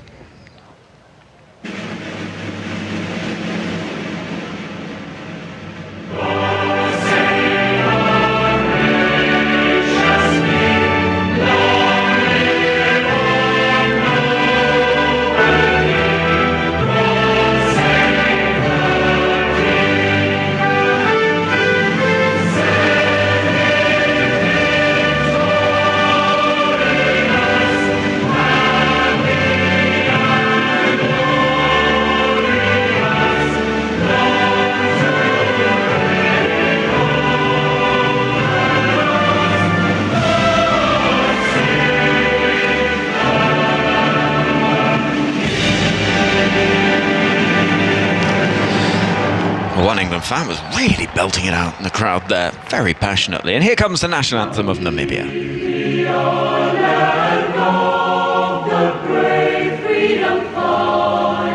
We have won. Glory to their bravery, whose blood waters our freedom. We give our love and loyalty, together in unity. Contrasting beautiful Namibia, Namibia, our country, beloved land of Samanas, hold high the banner of liberty, Namibia, our country, Namibia, motherland, we love thee. Well, there we go, the national anthem there of Namibia as well. So the flags will be folded up. The two sides will make their way to the boundary edge before returning once again to the middle, and the floodlights shining, and I can see in the distance there's even a little bit of sunshine on one of the hills out there far away. So England line up with Phil Salt and Josh Buttler. They'll be opening the batting in this 11-over-a-side match that England have to win to stay alive in this competition. It is a very fine margin that we've got a game in. If indeed we do get a game in, England will be hoping very much that they do. It is a 3-over power play. One bowler can bowl 3 overs, the rest 2 overs. England make a couple of changes. Jordan and Curran coming into the side in place of Jacks and Wood. So that is how the England side line up. The one change for Namibia sees JP Kurtzer coming in to bolster the batting. Namibia winning the toss, electing to have a bowl first. It is a huge game for England, the reigning champions, let's not forget, and it'll be blessed relief to England, and I think probably the tournament organisers, that we're getting a game in here. If indeed we do, we'll have to keep saying that because they don't want to see a reigning champion or anyone knocked out because of the weather. But we're going to see some cricket, and it's going to get underway in just a moment. And I'll leave you with this as Stephen Finn and Jeff Lemon prepare to take up commentary. A message from Mark, and it says there's only 2 Australians I take notice of, Bluey and Jeff Lemon. Over to you, Jeff. Thank you very much. Well, yes, we both have an interest in cricket, as per that episode of Bluey that went around the world. Even I saw it. The mechanics of the cut shot being well explained by a cartoon dog. But here we are. We'll probably see a few cut shots here today as England will look to absolutely launch into this. They've got 11 overs. They want to make sure they gobble up a bit more net run rate gain, and they want to make sure they beat Namibia. They can't afford a slip up here. Can't afford to get knocked off. But they have got on the field. That's the main thing. I think we're safe with the rain now. I told you it'd blow over, Stephen. You did actually, but I thought it was you trying to bluff the weather gods into saying, well, no, this bloke's so positive about there being a game of cricket today that we're going to make sure it rains. I thought that was the ultra-Australian within you that was coming out, but I'm very glad that we've got 22 overs of play here. I'm a supporter of the game of cricket. Yes. So I'd rather see a game than not see a game, especially having come all this way to be here. It would be unfortunate. And sat around for 4.5 hours. Exactly, yes. We'd rather be commentating the cricket than talking earnestly about who's getting sacked after England get washed out of this. Give it 22 overs. Yeah. Let's find out. That's true. Well, if this goes wrong today, then somebody probably will be. But England starting as very strong favourites here. And it's Buttler and Salt, the destructive pair. They put on 70 in about 8 overs, 7 overs against Australia the other day, which ended up not being enough with the rest of the order. But that opening partnership was very impressive. And Phil Salt started with 6s from the first 2 balls against Oman a couple of days ago here. He'll be on strike with his captain Buttler at the non-striker's end. It's very quiet, a lull around the ground. David Visa has the ball coming from the Curtly Ambrose end. And he'll be looking to channel that great fast bowler past, who we've done some work with on the BBC at different times. Just waiting for the clock to tick over to 4 p.m. so we can get started. It's 3:59 right now. And a real hush over the ground. It's very quiet out there all of a sudden. It's still 3:59. So Viesa's having a conversation with Erasmus down there. Now you'll hear the countdown. 7, 6, 5, 4, 3, 2, 1. Let's play cricket indeed. That's what we've been saying all day long, and finally we will. Wiese will bowl to Salt with a slip, a short third. Point, cover, mid-off. Right arm over, up to Salt, who swings across the line and misses. Dot ball. Little early victory for Namibia. He's got a deep backward point as well. With a mid-on, they've left mid-wicket open. So a very tempting gap out there on the leg side if Salt can go across the line, which is what he was trying to do with that first ball. There's a deep backward square leg and there's a short fine leg. Yeah, swing from Wiese first ball. Those damp conditions seem to hold in the surface just a touch as well, so Salt was through the shot quite early. Wiese up and bowls very wide outside the off stump, and again Salt swings across the line looking to pull it out to that big area on the leg side, and again he can't make contact. Looked like that one kept low, Steve. That was, yeah, I think just because it was outside the off stump and the shape from David Wiese, he bowls quite wide of the crease, so Phil Salt thinks these balls are coming back into his midriff, but because of that shape it means that it carries them outside the off stump, and he's just swinging and missing out there, trying to hoik it up over a wide mid-on. So 66 deliveries in the innings, down to 64. Wiese bowls, and Salt's just pushing it to cover, running with the shot. Just wanted to get off strike eventually. Two big shots, two big air swings, and he puts Buttler onto strike. England's first run, they're 1 for none. And that's the beauty of bowling first in these conditions as well. You do get slightly the better, where the batting team are just trying to figure out what a good score might be. We know that England's are going to be super aggressive. There's to be a degree of sensibility in there as well. If it's the sort of pitch where you need to get used to the pace of it, you can just give yourself an over and then explode, because these guys know they have the power. Same field for Buttler with that big gap at deep mid-wicket. It does feel brave to be leaving that much of the ground open. There's nobody between mid-on and deep backward square leg. So you can tell Wiese's line will stay outside off, but not much protection back there with only two fielders allowed outside the circle. They've got the deep backward point. We've got a hold up here with somebody sitting in the wrong place down behind the bowler's arm at the Curtly Ambrose end. Probably not Curtly Ambrose. And Wiese now will bowl to Buttler, who is just defending the ball. Another cautious start, just gets on the front foot, plays with a straight bat. Initially he was thinking about trying to run it away off the face, but in the end didn't trust the bounce off the surface and just pushed it back past the bowler. So very tight start from Wiese. 4 balls, 1 run conceded. It certainly looks as though it's just stopping in the surface, not express pace, just under 80 miles an hour, 77, 79 miles an hour so far. Nothing to throw their hands through yet though for the batters. Wiese to Buttler, who's reaching and missing outside the off stump again. Movement away from the bat and a wafty drive from Buttler. Meets fresh air. 5 balls for 1 run. It's like the start of a test match. It was a beautiful delivery. The seam's pointed perfectly towards first slip. That angle in towards off stump, meaning that Jos Buttler's feet don't move towards the line of the ball, and then as it arcs away and nips off the surface, beautiful delivery that beats the outside edge. Can Wiese finish off this over?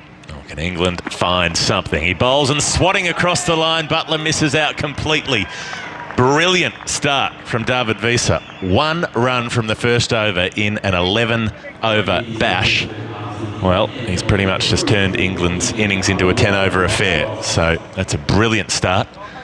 No doubt they'll go hard after whoever comes next. But David Wiese at least has made sure that they didn't get off to a flyer in that first over. Yeah, it was good bowling by Wiese. It's the shape there through the air, plus the slight tackiness of this surface that's been under those tarpaulin covers, being hacked down upon by rain from the sky for the last few hours.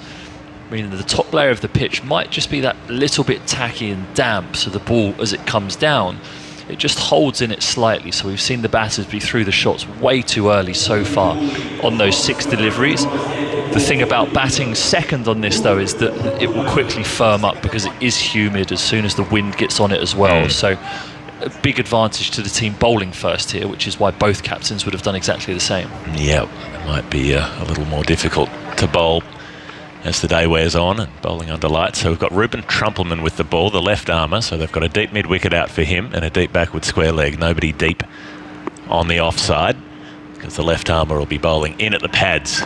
And he's doing exactly that and punching it away to cover. Just getting through for a run is Salt. And might have been some trouble at the non-strikers end had there been a throw, but in the end, they don't actually go through with a hurl at the stumps. And England have the run, 2 without loss.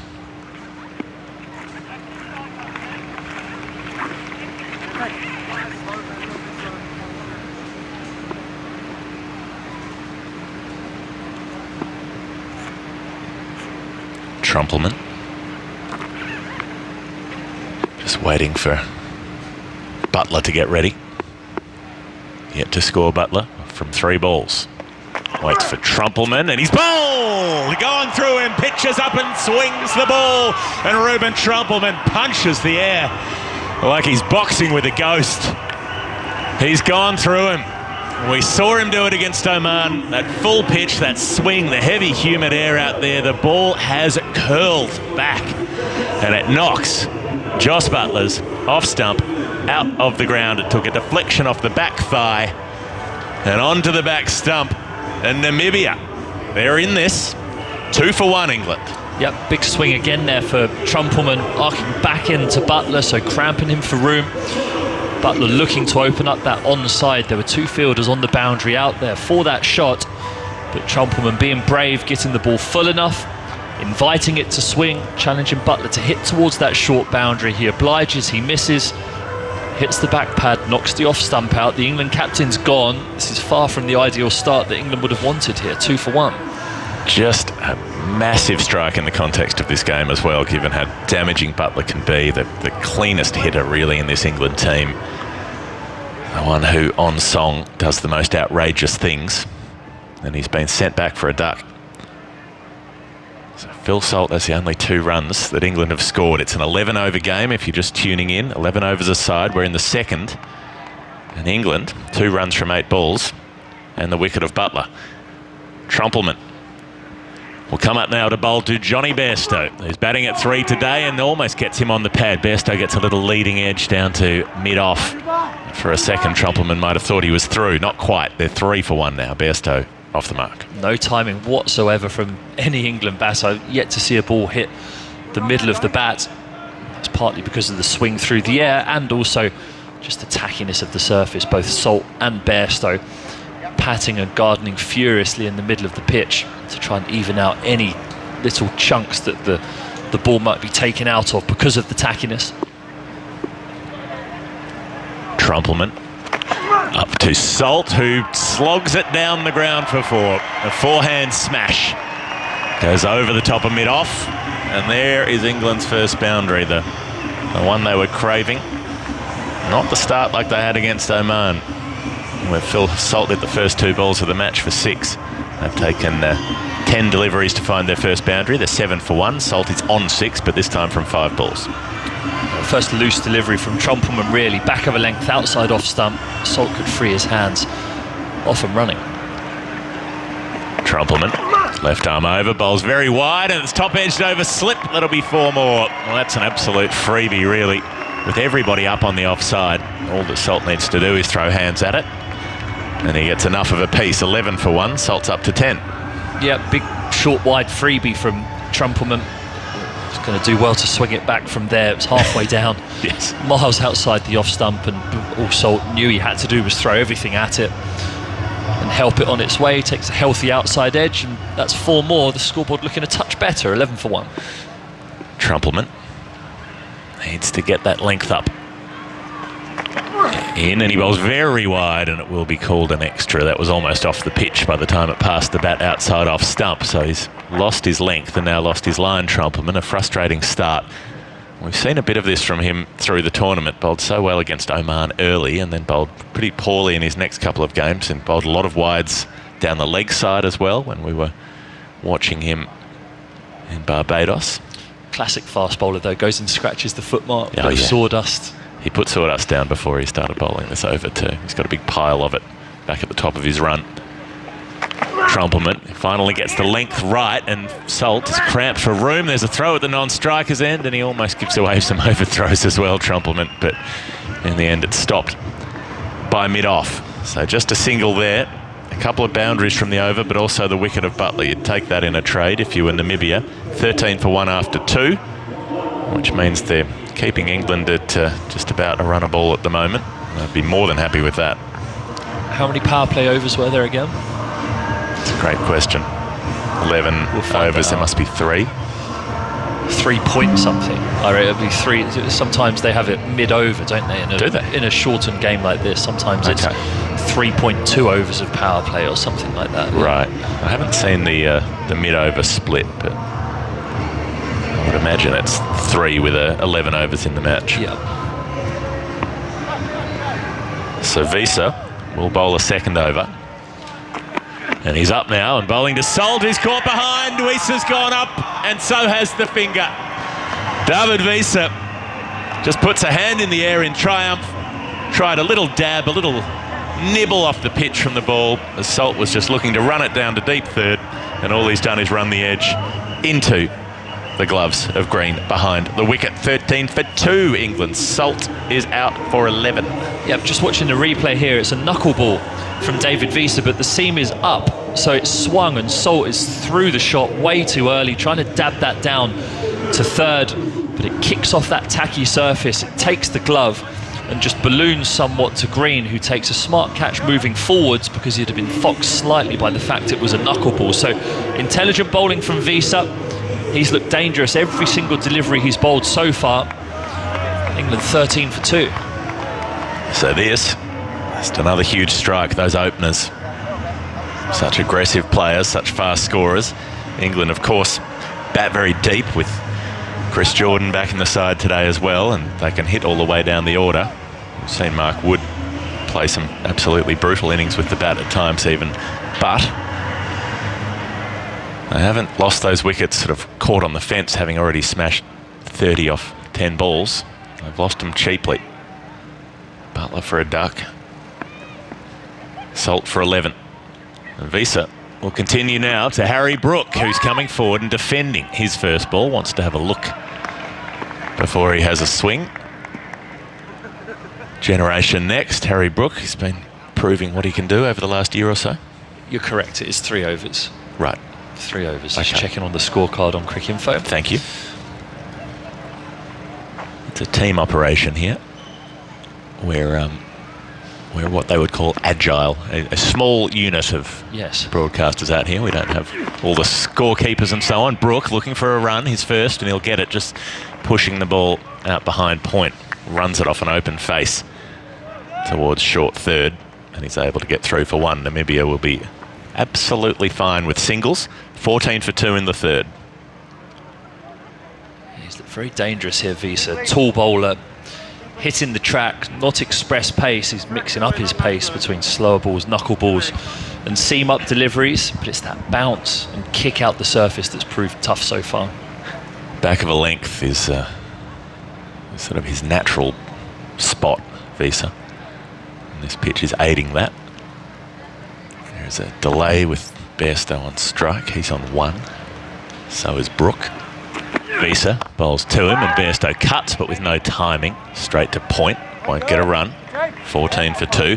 Here's a question, Stephen. 1 bowler gets 3 overs. Is that just David Visa without any question, or is there an argument for someone else? Not necessarily. I also think it depends on what their strategy or game plan is here. If they're thinking early wickets are the way for us to win this game, then Visa clearly looks like the most effective at that.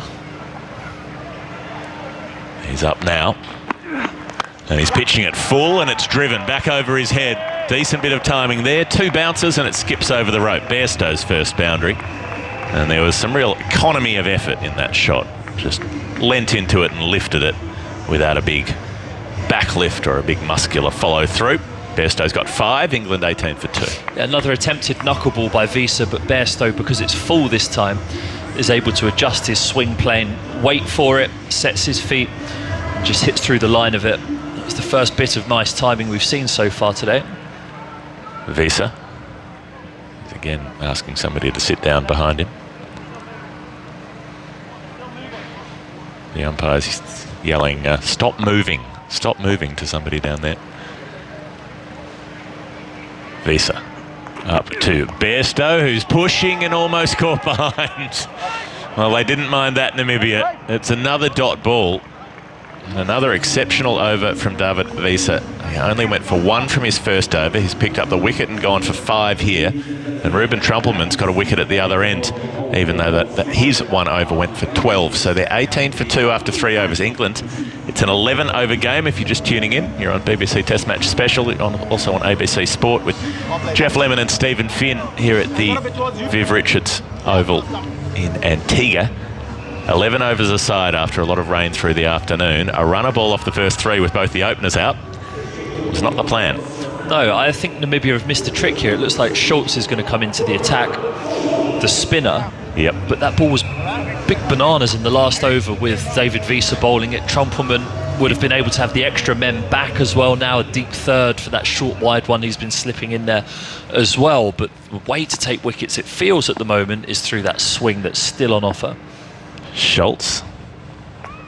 There's a left-arm orthodox spinner coming around the wicket, and it's just being turned out to deep mid-wicket for 1 by Harry Brook. 19 for 2. Maybe they want Trumpelmann to come to this other end where Visa's been bowling. Yeah, maybe, but I'd also, with 2 right-handers at the crease in that shape, away from them being really dangerous and hard to hit across the line of, I'd be tempted to bowl Visa another one and bowl him out.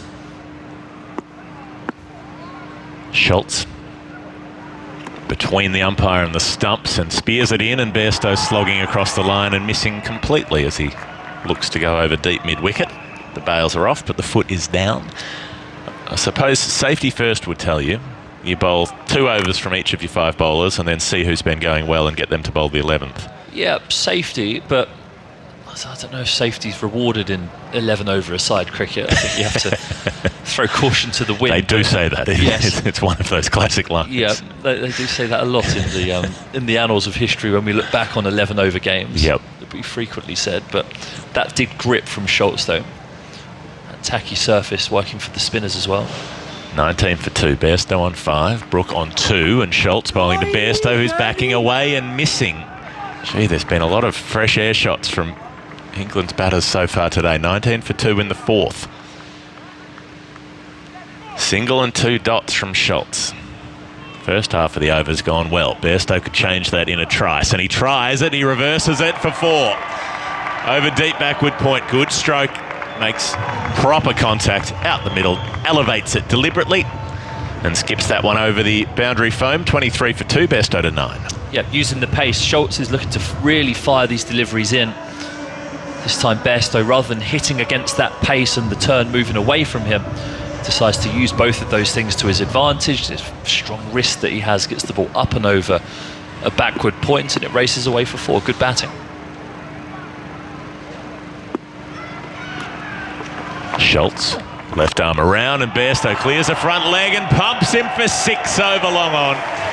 They've got a fielder back on the rope there, but it doesn't do them any good in the end. As Bairstow gets more than enough on that one. He's on 15 from 8. This is the kind of innings that England have been needing from somebody. 29 for 2 now in the 4th. It's the previous delivery that's got him that ball. Schultz didn't feel as though he could fire that one in. Loops it up slightly and slightly fuller as well. Bairstow can just step to the pitch of it, whack it down the ground. That'll give him some confidence. Taps the bat. Bairstow waits for Schultz, backs away, and top edge. It's come off the keeper. Did he nick that ball? Was that a missed chance, or did that go straight over the top edge? It's hit green and ricocheted towards short third. Then in the end, they can't get a run. No extra forthcoming. 29 for 2 after 4 overs, though. Still a pretty good start from Namibia, even though that over going for 11 has made England feel a lot happier, I'm sure. Bairstow on 15, Brook on 2.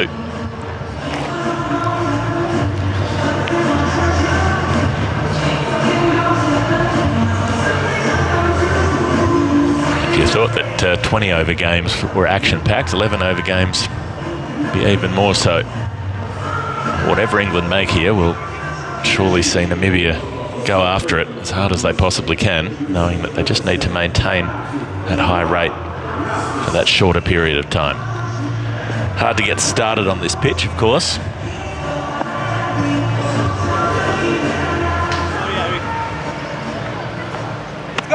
So we'll have a change in the bowling. It'll be Curtly Ambrose end. We'll have Gerhard Erasmus, the Namibian captain.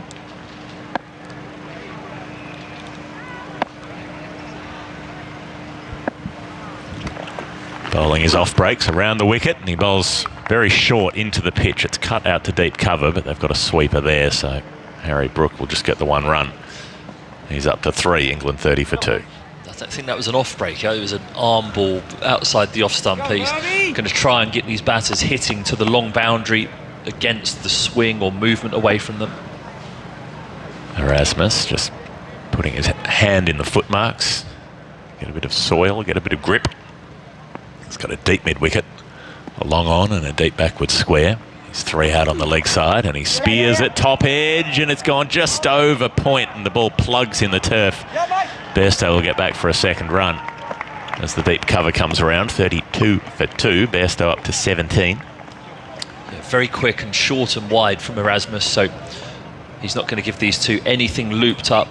The delivery in the previous over that Bairstow hit for 6 over the bowler's head was really looped up, and he latched onto it.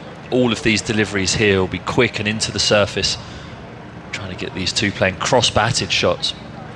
Long off, deep cover, guarding the fence on the offside. Bairstow across the line, huge top edge, way up in the air. Will it be caught? Oh, it drops between 3 fielders, between the bowler running back, and he had long off and long on running up, and the 3 of them met as the ball dropped perfectly in between them. I don't think any of them could have got there with a proper sprint. Erasmus was belting back as fast as he could, and Bairstow, by the grace of the fates, survives. He's on 19, 34 for 2. He's added 2 runs. Very quick from Erasmus, 105 kilometres an hour.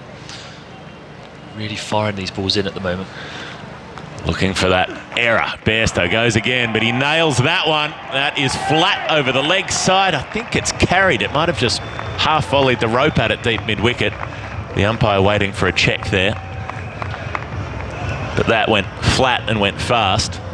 Might have just made the distance for 6. That's gone so flat, hasn't it? His footwork had to be so quick and so precise there.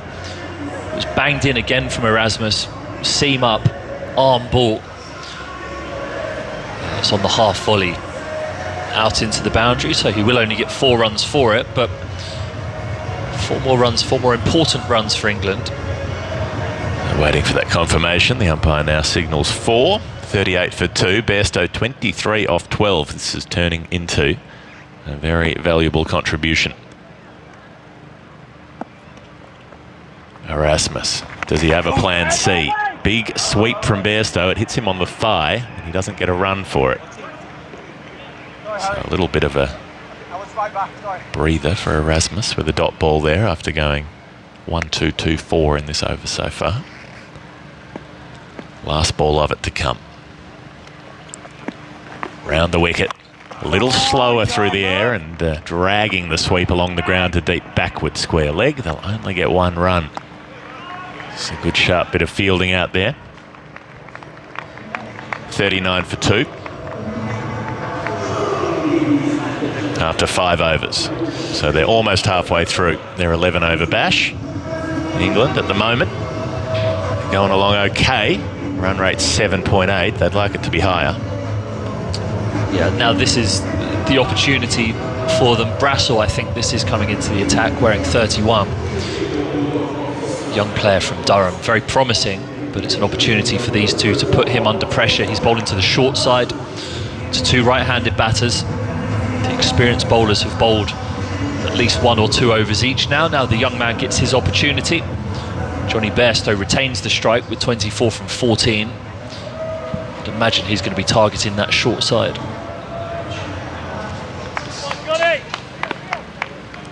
Brassel. Longish run up. And he's heading in now. Right arm seam, and he's being pushed down towards mid-off for a single. Cover gets around to field, just the one run for Bairstow there. Again, hard to time, it seems, when that ball's driven into the pitch. 40 for 2 is the score. Bairstow on 25. Yeah, he's checked his drive there, Bairstow. And that's a sign when a batter checks his drive like that. He looks as though he wants to unfurl something aggressive towards it, but it just sticks in the surface for a millisecond. Has to hold the shot. Brassel comes in and bowls wide of the off stump, and Harry Brook drives him square for 4. That's a lovely shot. Oh, it's been saved well right out there at the deep backward point boundary as well. Nicholas Doven has got around and done really well, tumbling to his left. That looked like 4 all the way off the bat. In the end, they get a couple. It was wide and it was full, and Brook was able to drive it behind point stylishly. 42 for 2. Brook's up to 5.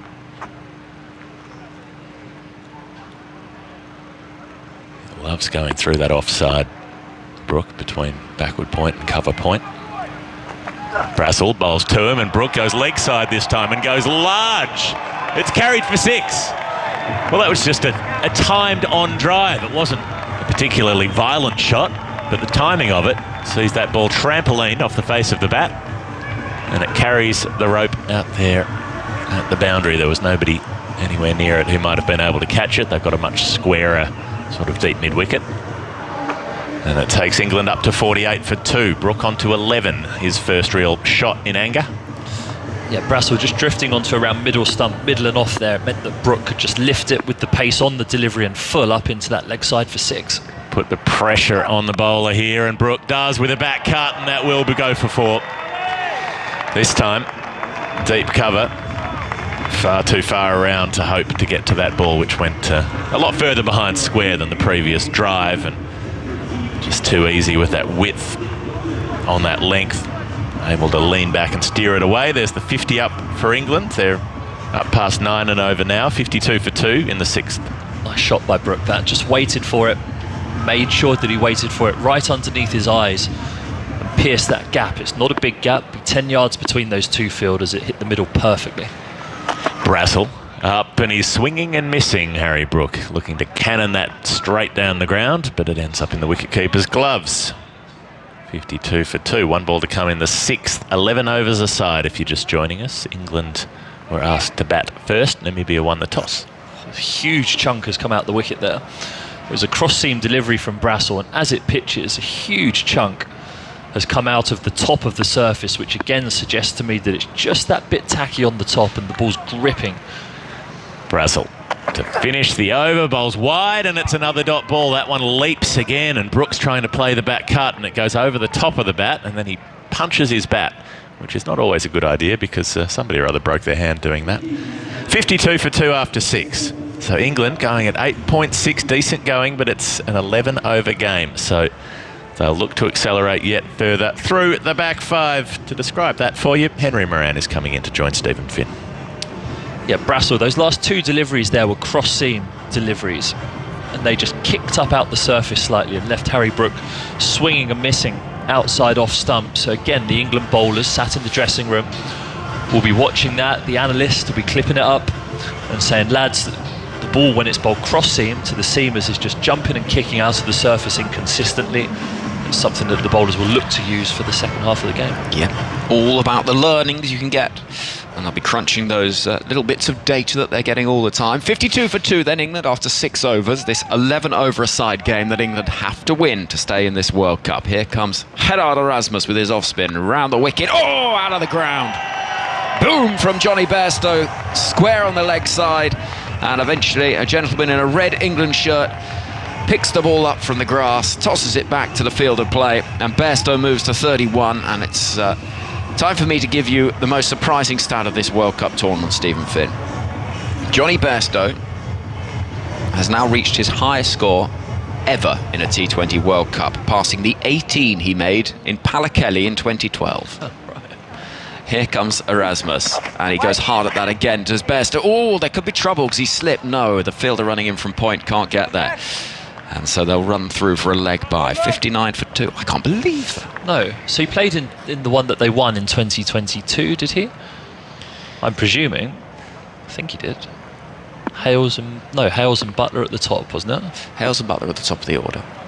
Here comes Gerard Erasmus once again round the wicket. As Brook waits. He's on 15 from 9. Erasmus is in down the leg side onto the pads. Brook will tap that towards mid-wicket.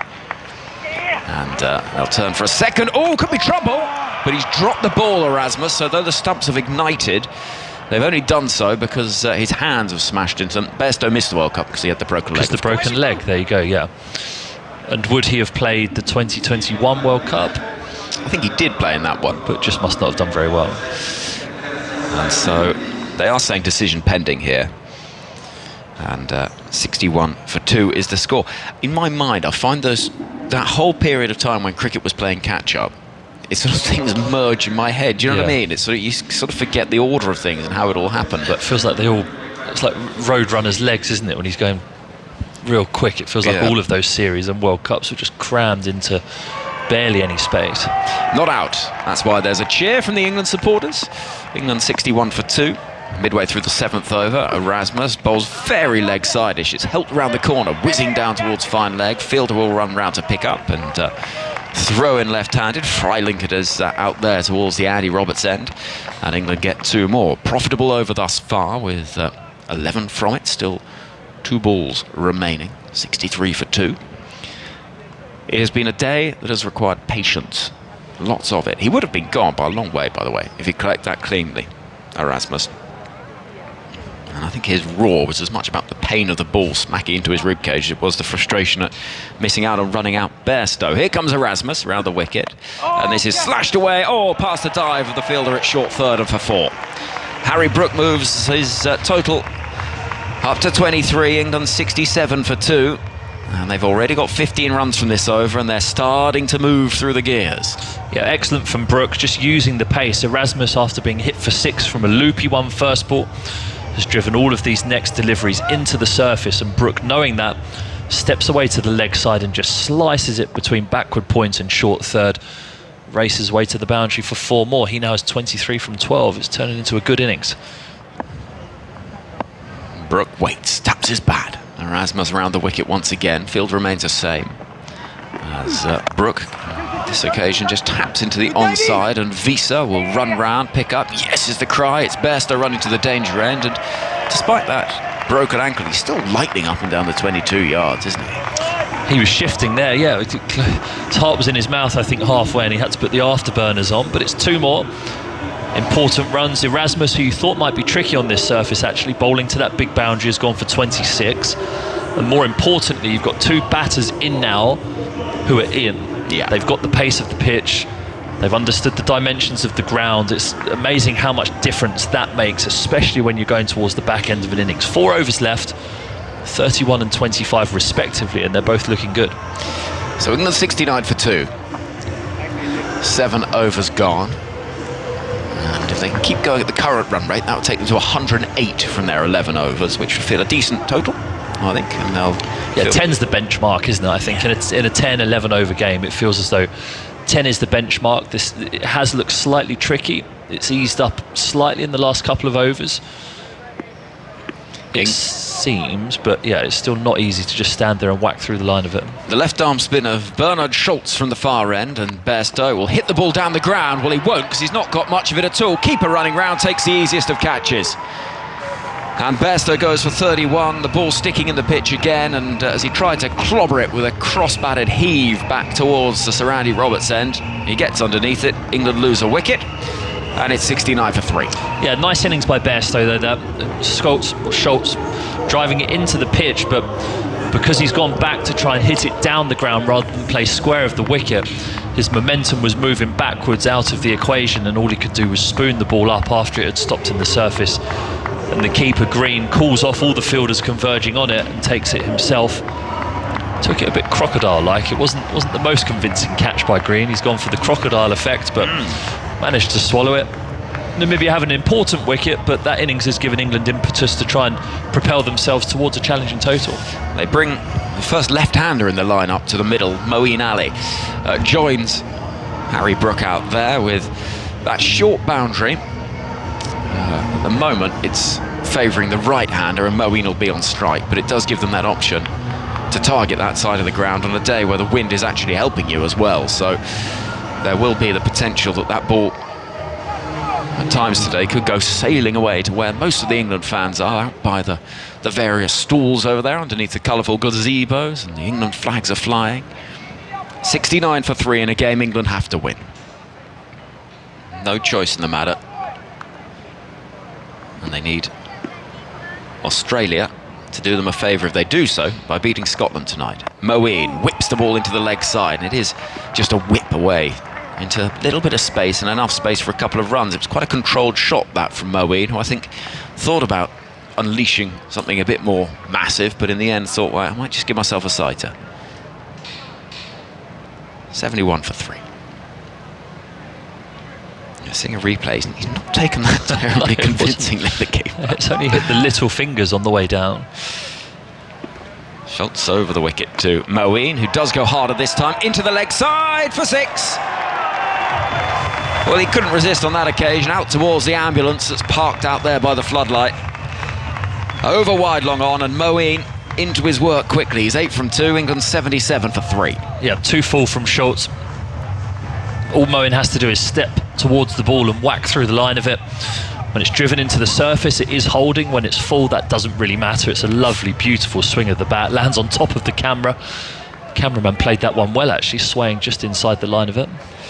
Schultz into bowl to Moeen again, who gets the ball outside the off stump this time, and he will slash it out towards deep cover for a single. Now, why are the ground staff converging? And why are they running? To scare us. It looks nice. It looks pleasant out there at the moment. Well, yeah, it looks okay. There's a semi-dark cloud, isn't there, up over our right shoulder?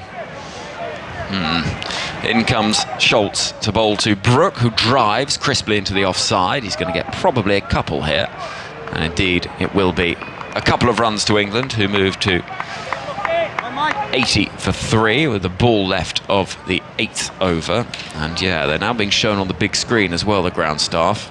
There is so much blue sky around, surely we're not going to get unlucky again. Is it raining? Yep. It is. Not much, but it is. But since they're out there, they'll try and keep going.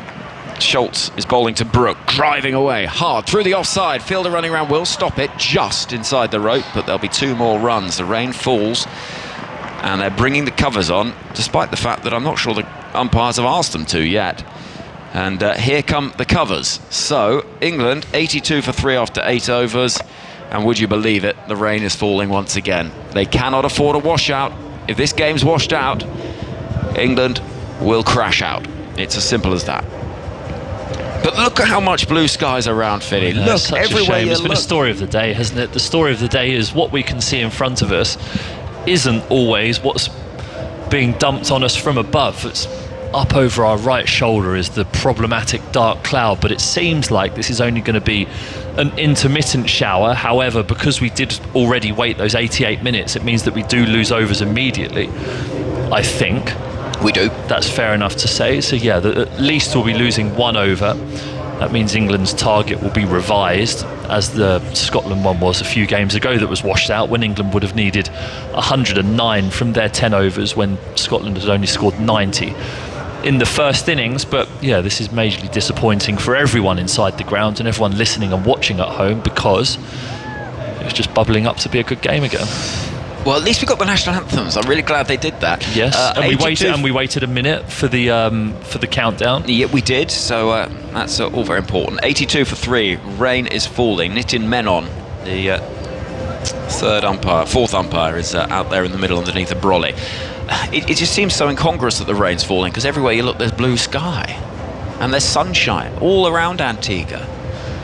Just not here, not in this little patch in the middle of the island that has been beset by rain all day. I feel like someone needs to design a dome. You know, in the Simpsons movie, isn't it, where they put Springfield inside a dome? Someone needs to develop one of those just to pop up at World Cup matches, especially when England are playing. Now the question is, how long until we need to have started 5 overs for Namibia?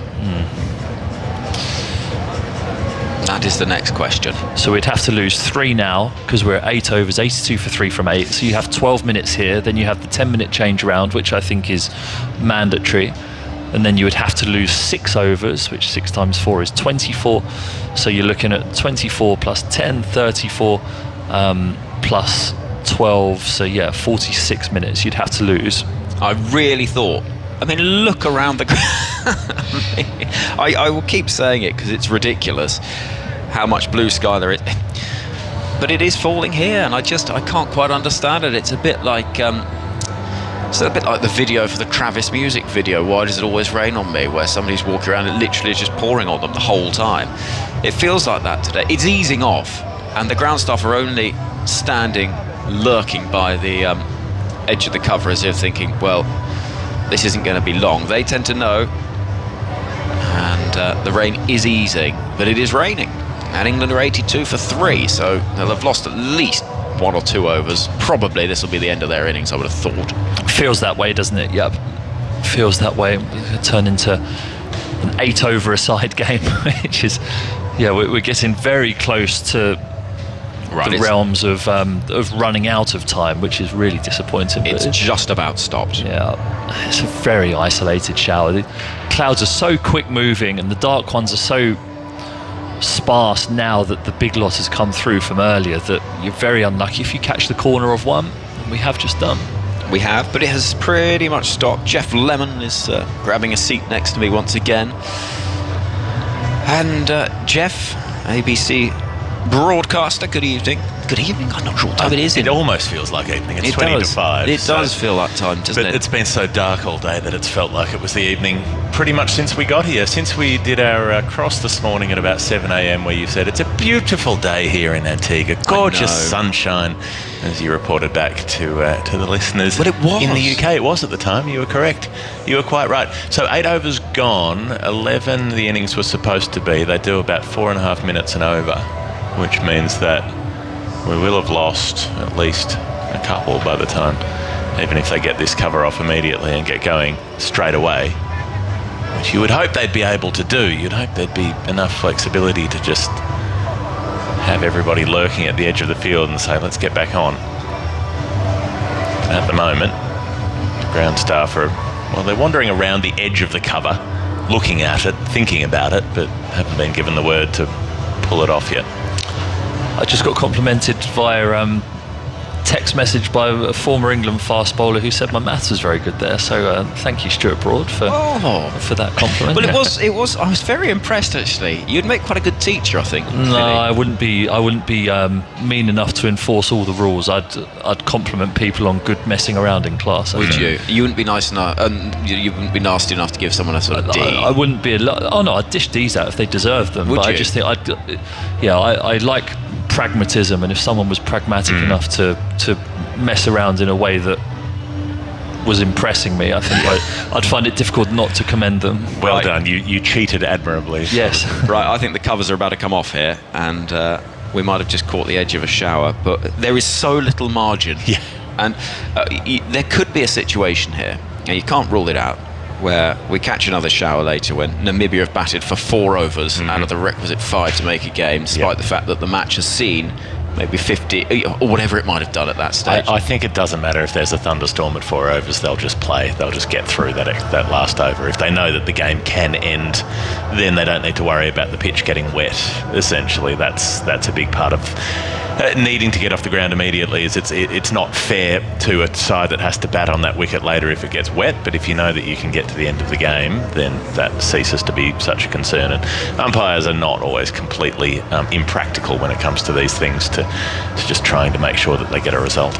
Well, indeed. And sometimes common sense can prevail, and sometimes necessity trumps but we are playing cricket. Common sense doesn't always reign true in cricket, does it? Well, it doesn't always, but I do remember the occasion of the women's T20 World Cup semi-finals that were played in Sydney, and they actually started in the rain when Australia and South Africa were the second semi-final, with England and India having been washed out earlier on in the day, and they knew they had to get a game. They couldn't have both washed out, particularly with Australia in the fight. It was such an important occasion. Well, Australia wouldn't have made the final because of group positionings. I'm pretty sure was how that would have gone. Had that been washed out, South Africa would have been the side to go through, and they already had their plans for trying to get 90,000 to the MCG, and that they wouldn't have got the 86,000 they got had Australia not been in that final. Greg Russell emails tms@bbc.co.uk. Stump's going back in, by the way, and we'll no doubt get news of a start time that'll have to be at exactly a time rather than just when we can get on with it. And Greg says England could be both very unlucky with the weather, 2 games having been affected. Also, preparation and selection has been poor. Thirdly, any team needs a bit of luck to win a tournament. So there's, sometimes whatever happens this afternoon into the evening, we will try and come up with some sort of sweeping judgment. Sure. As a sort of wider narrative, as we tend to have to do in these circumstances as cricket lovers, but actually things are a little more nuanced than that. There's always luck involved. We had a long conversation last night about all the little turning points of luck in the 2019 campaign and the things that could easily have gone a different way, and how the perception of a team changes massively based on a couple of tiny things that might have been completely out of their control. Finney, players look like they are congregating on the boundary edge, and I think England might even get a little over or two here, so this is a very brief interruption for now. Yeah, but they're itching to get out there. You can see the England players, the umpires aren't even out there yet themselves, ready to stand and call the players back on. The ground staff are still curling and folding the covers up on the edge of the boundary away towards our left. But the good news is for both sets of teams, and in particular England, this lovely blue sky. The floodlights are on. The outfield will be slightly damp, which isn't ideal when you're bowling it, but England won't care about that. You get as many towels onto the pitch as you humanly possibly can. Stuff them in your underpants, in your pockets, out the back of your trousers, to make sure that ball's dry when the bowler has them in his hand. But clear blue sky above us now, and hopefully that prevails for the rest of this game. Well, England will be hoping so, because they have to win this game. We'll keep reminding you they need to win this game, hope that Australia can beat Scotland. And the forecast, as Scottish cricket rather jauntily tweeted earlier, saying lovely day for cricket here in St Lucia, and they'll be thinking, well, there's no reason why we can't turn over Australia and book our way through without even thinking about England or what they're doing. That's true. Why not just do it and do it entirely on your own merits? Well, the players are coming back out. We still don't know what the time lost is. We're waiting for that message, or exactly what it all means. Jeff, thank you very much for now.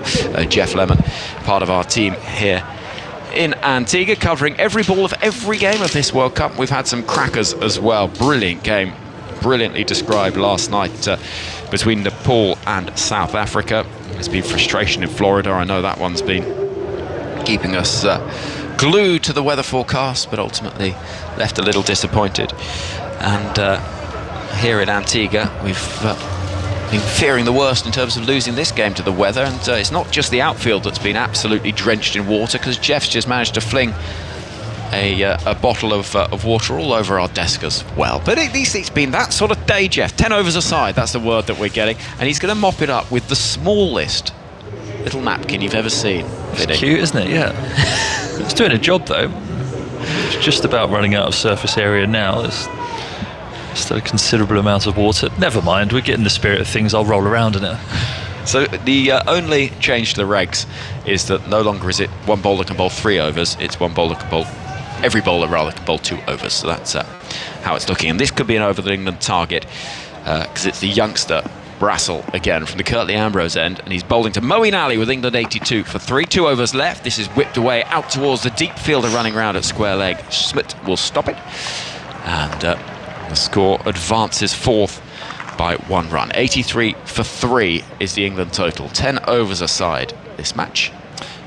The annoying thing for England here is that even though they've only been off the pitch 7-8 minutes, Harry Brook, when he's been in the rhythm of batting, in good rhythm, 29 from 15, all of a sudden he has to start again. And even if it's a couple of balls, Sun shining now as he does mistime it into the onside, inside edge, up towards deep mid-wicket, turning for a second. Moeen is running to the danger end. Is he? No, it's gone the other way, but Brook is safely home. But sorry, Finney, carry on. No, good running. Even if it's 2 balls at this stage of the game with only 10 deliveries remaining, 2 balls to get each of your eyes in is a bit problematic. So he'll want to hit his stride as soon as possible, and picking up 2s in between like that, it's good running and it's important.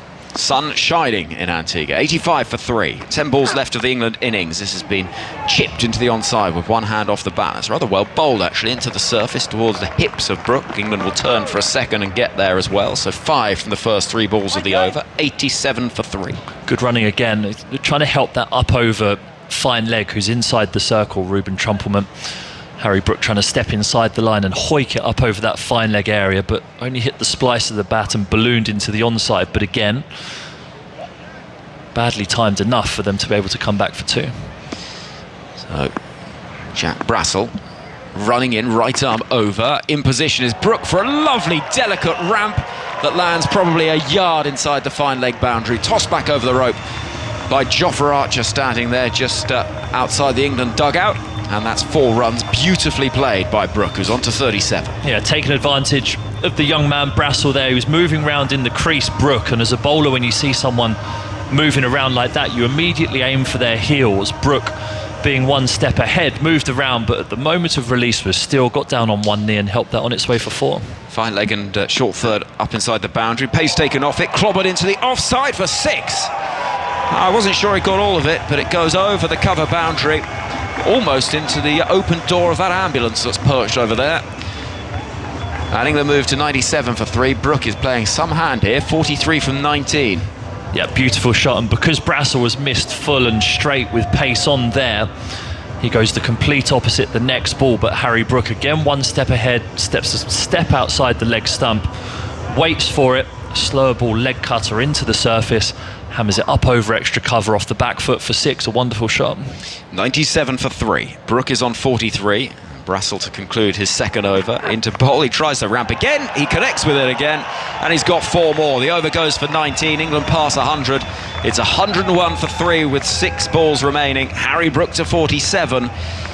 And things motoring for England, and they've found their rhythm. Yeah, beautiful again from Brook. He's guessing what the young man's going to do again. Brassel, inexperienced. Looks like a nice bowler with a promising future and a nice action.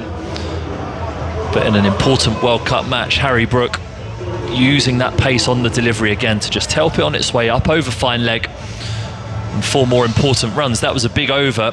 This feels like a good score already from England, who'll be learning every moment they're watching Namibia bowl here. Those bowlers will be getting information and learning what to implement in the second half. One thing that does work in England's favour is David Wiese, who went for just 6 runs from his 2 overs, because no longer can a side bowl 3 overs from 1 bowler.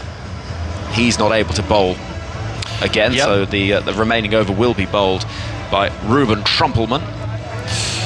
Yeah, who hasn't, he's not acquitted himself that well at the death in the games that he's played, has he? He's been dangerous with the new ball, swinging it back in towards right-handers, hitting people on the pads, hitting Josh Butler's pad onto his stumps in his first over today. But now he's going to be under pressure. He's got the left-right-hand combination of Moeen Ali and Harry Brook to come. I'd imagine Liam Livingstone will be sent out to bat next, given the fact that the right-handers will be hitting towards that short boundary with the wind. Although the wind seems to pleasingly have completely died down. The flags over there to our left are completely limp and hanging next to their flag poles, which is good news for the blue sky that's directly above us in the sunshine right now. Well, there's a delay. Harry Brooks had a change of gloves, and they've also brought out some sawdust for the front foot of Trumpelman at the far end of the ground. He looks increasingly like a early 2000s wrestler, I think. Yeah, or quarterback. I think he shouldn't. Yeah. The name is like quarterback / Facebook founder. So it all could be somebody that rowed for Oxford. Rowing club, yes. Harvard. Rowed for Harvard or Stanford, is it? I presume they all do rowing over there. He's a big fella anyway, with lovely long blonde locks. 101 for 3. Now here's a little quirk, which is worth pointing out actually, and that is that play resumed at 4:46, which was the exact point a 5-over game had to begin, but there were 12 overs left. Explain that one. It's cricket. I'm just going to say cricket.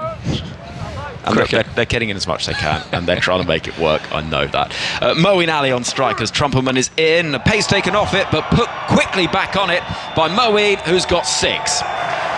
For a while, that fielder at long on thought they might be in business, but the ball just kept on going, and Moeen moves England to 107 for 3, and he goes to 16. Brilliant shot by Moeen Ali. Back of the hand slower ball by Trumpelman into the surface. Moeen Ali's right leg has stepped miles outside leg stump, but because he's got that beautiful swing of the bat, he can just check it, wait for it. The ball's outside off stump, so it's just perfectly in the middle of his bat, and Trumpelman's under pressure first ball. 107 for 3, 5 balls left of this 10-over innings. Moeen goes hard again, into the leg side. Fielder should take the catch, coming forward and does. 6 and out from Moeen, and Trumpelman strikes to get his second wicket. Moeen goes for a useful 16 from 5 in the circumstances. And out to the middle will come the hulking figure of Liam Livingstone, with England 4 balls left to try and accrue as many as they possibly can. Yeah, Moeen Ali falls on his sword again, as he has done so many times in his England career, playing for the team. Clearly 5 deliveries left, looking to hammer it over the biggest boundary, but again Trumpelman, for the first time really, Trumpelman bowling to the field and bowling to the ground dimensions here. Again, something that England will look to do in this second half of the game. You use that humongous boundary towards Moeen Ali's leg side, as we look at him now, to get the batters hitting square, challenge them to hit a huge hit if they're going to hit it for 6, and Moeen Ali couldn't manage that there. 107 for 4, 4 balls left of this 10-over innings. Feels like we've been in the Sir Vivian Richards Stadium for quite a long time. We have. So we arrived at what? Around about 11 this morning. It's now coming up to 5 o'clock. We've only seen 9.2 overs of cricket, but they've been entertaining. They have been entertaining. Trumpelman's going to come round the wicket to the right-handed Livingstone, who, I mean, in this circumstance, is probably one of those players that is ideal for the circumstance, probably who you'd want. In comes Trumpelman round the wicket, and Livingstone, he's muscled that away for 6. Behind square, and it goes underneath that ambulance over to the left. And the perfect start from Liam Livingstone, who weirdly I don't think actually got all of it, bizarrely. 113 for 4, 3 balls left. It's actually, I'm not one to criticise bowlers, because it's so hard bowling at this stage of the innings, but there's a deep backward point and a deep point. There's a short boundary towards the leg side of Liam Livingstone. You know he's going to be walking across the crease trying to access that leg side, and Trumpelman from round the wicket has tried to go towards leg stump, and all Livingstone has to do is get underneath it. He can plink it and it goes 20 yards over the rope. There's a deep backward point, deep cover, long off, long on, and a deep mid-wicket. So here comes Trumpelman over the wicket now to bowl to Livingstone, who goes hard at that down the ground. He might have got 6 more. Yes, he does. The ball smashed back over the bowler's head. This over's gone 6 wicket, 6-6. 18 from the over with 2 balls left, and Livingstone has hit back-to-back 6s to move England to 119 for 4. They were being reminded on our screens in front of us that is in the slot. If Liam Livingstone could get a delivery that he would want to whack over a bowler's head for 6, think of that one he played against Pakistan at Headingley that went up out the ground. This one went nowhere near as far, but it's in exactly the same zone, and he made exactly the same swing at the ball. The power of him gets it up and over the boundary for 6, and this target, or this score now, is looking fantastic for England. England have gone 4-6-4-6, wicket 6-6 from the last 7. Here comes Trumpelman to Livingstone, who swings, misses. Oh, cry of yes from Harry Brook. Could be run out the non-striker's head. Oh my goodness. And they might get another one, because Trumpelman had all 3 stumps to aim at, all the time in the world.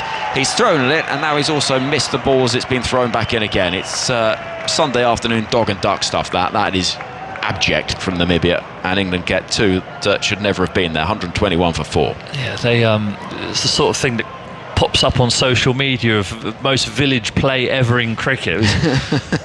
It wasn't fantastic from Trumpelman. He's gifted England another run. It means that Liam Livingstone, probably England's most powerful hitter at this stage of an innings, is on strike for the last delivery.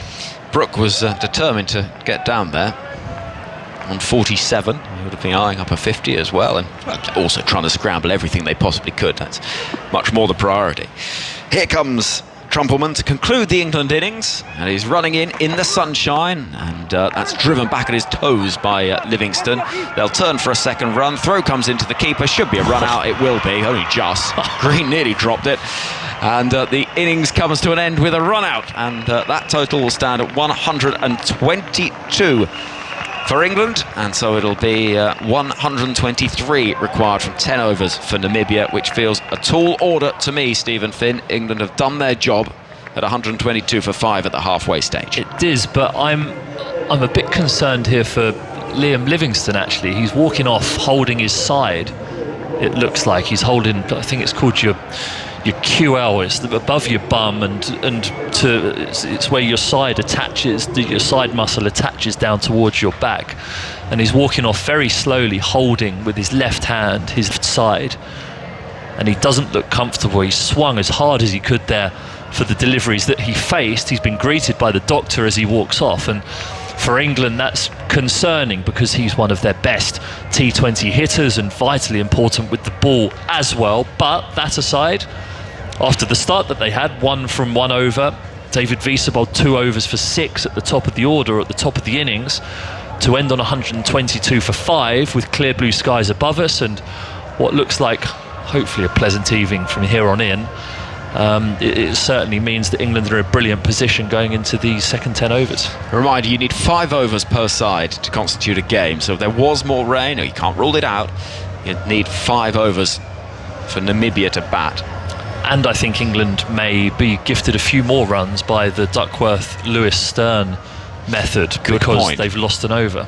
That's a very good point. So there will be a little calculation. We can thank Dan Norcross for that one because he's just messaged me that. He never misses a beat. He doesn't actually, does he? He is.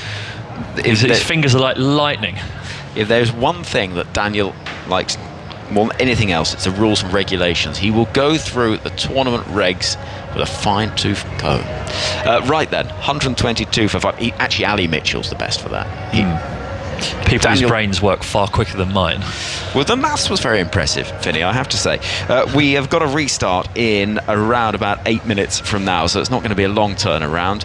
And I think we are going to hear from one member of the England side, hopefully down there on the boundary edge in just a moment. But the sun is shining. It is as pleasant as it has been at any point today. Here's Johnny Bairstow. That must have felt good today. Yeah, it did.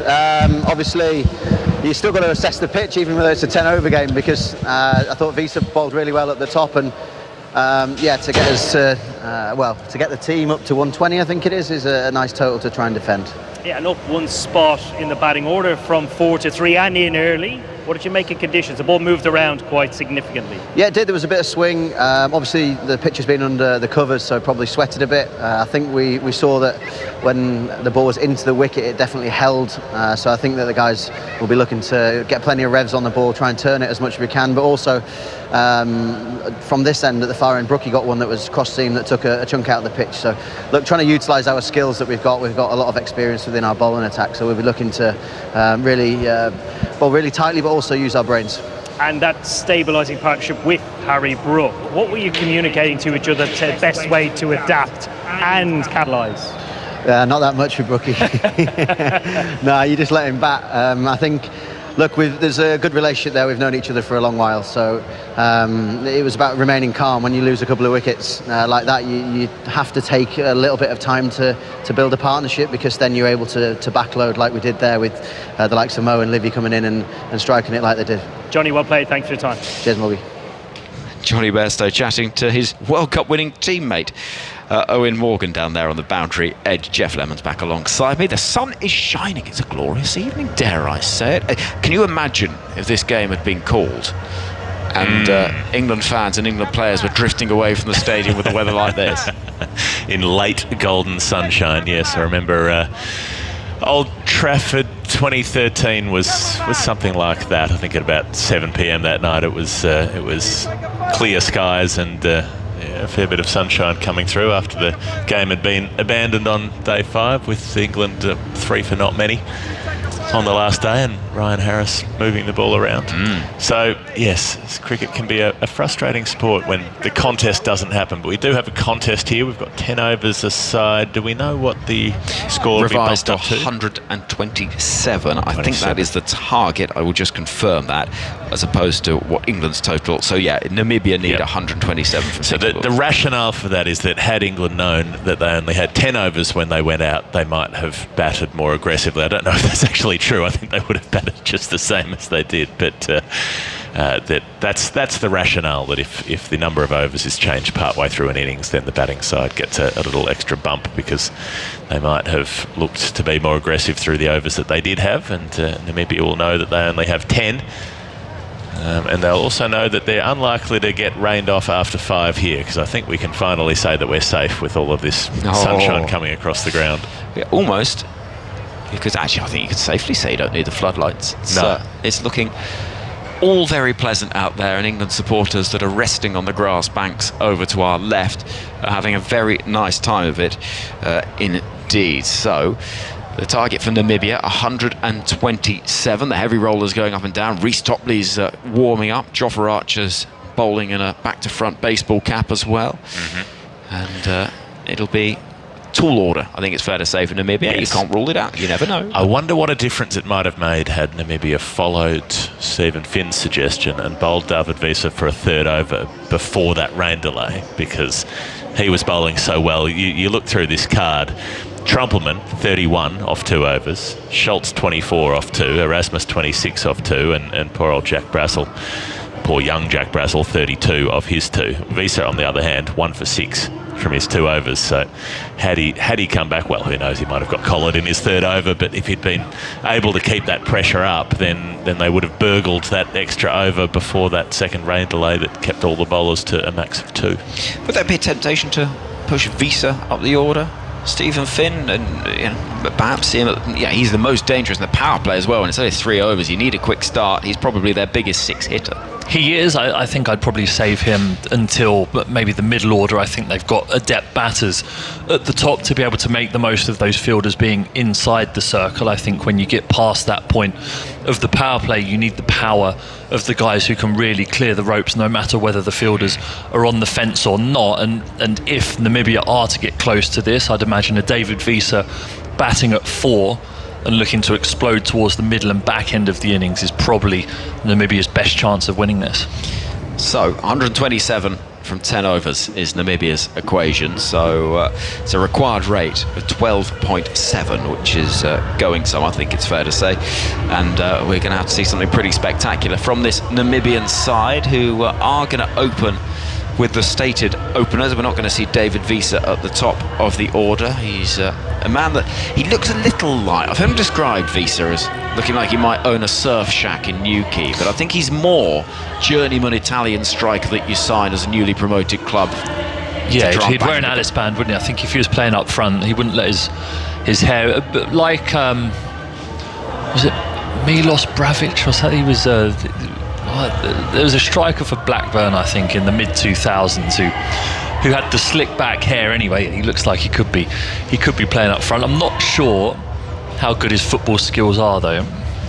Well, he's not going to be required for football or cricket in the immediate, not for the next 5 minutes, because these two openers, neither of them is called David Wiese. So England will be opening the bowling with Reece Topley. I think that is clear. He has handed his cap to the umpire, and he's striding enormous strides back towards us. I had a very interesting conversation with Reece's parents the other night, Don Topley, former Essex cricketer, and asked the question, as a parent, it must be very difficult watching it. And Reece's mum said, she can sometimes records the match and finds out how it's gone, and then we'll watch it back. I think my parents struggled when I was batting because they just thought I was going to get hit every ball. Well, as much as the rest of us did. Well, no, exactly, yeah, and more often than not, it was true. I got done by some good fast bowlers over my time, and in the head and the ribs. Yeah, it must be a weird experience, but they're going to have the pleasure of watching their boy open the bowling for England, and most importantly, he's an excellent power play bowler because he gets the ball to swing. And what the Namibia bowlers did, Wiese and Trumpelman, in those first couple of overs, they troubled England with their swing. Right then, simple equation. not simple to do. 127 needed from 60. England need to win this game to stay in the tournament. Scotland will be hoping that Namibia can do something spectacular over the course of the next 10 overs to take you through the opening 5. Here comes Jeff Lemon. Thank you, Henry. Yes, we're ready to go after all of this waiting, after a long day of patience with the elements, and England would have been, a couple of hours ago, almost despondent on the verge of thinking looking they were at flights. I think. Yes, been expecting to be washed out, but they managed to put that behind them and put together a really strong performance with the bat, especially after that excellent start from Namibia getting through the openers. So Reece Topley will be looking to get through the Namibian openers. All to play for here. Van Lingen on strike. The left armour bowls outside the off stump, and it goes through to the wicket keeper. The batter looks at the umpire as if he's expecting that to be a wide. It was nowhere near a wide. No, it's a lesser seen leave in a 10-over game. Yeah. It's a no ball. Well, that It's helps. not great. He knew it was a no ball, that's why he left it. Well, he should also have, makes should have no played sense. It. No, exactly. Should have been throwing his hands at it, and then he would have got 2 free hits. So he will have a free hit to come. Namibia are underway. That's a good way to start. They're 1 run for no loss from 0 deliveries bowled. With a free hit now. With a free hit to start. So this is very, very Fitzroy pub cricket now. 10-over game. You can't get out first ball. What was it? First ball grace, it used to be called. Didn't it? You'd get castled first up and then say, no, first ball grace. Was it named after WG? Probably. Saying, you can't get me out. Here goes Topley to try to bowl the first legal delivery, and Van Lingen misses out. A huge swing across the line. Pull shot doesn't hit the ball. We saw England play a few of those, Salt and Butler. So cross bat shots difficult on this surface. And the free hit doesn't cost him. Yeah, with the new ball as well. Reece Topley's a tall man, propels it down from a height similar to David Wiese. They wouldn't be too dissimilar in height. And that swing and the stodginess of the surface means that playing those cross-batted shots for Van Lingen is going to be very difficult. Yeah. Need to get underway. Topley bowls to Van Lingen, who misses again, pulling across the line.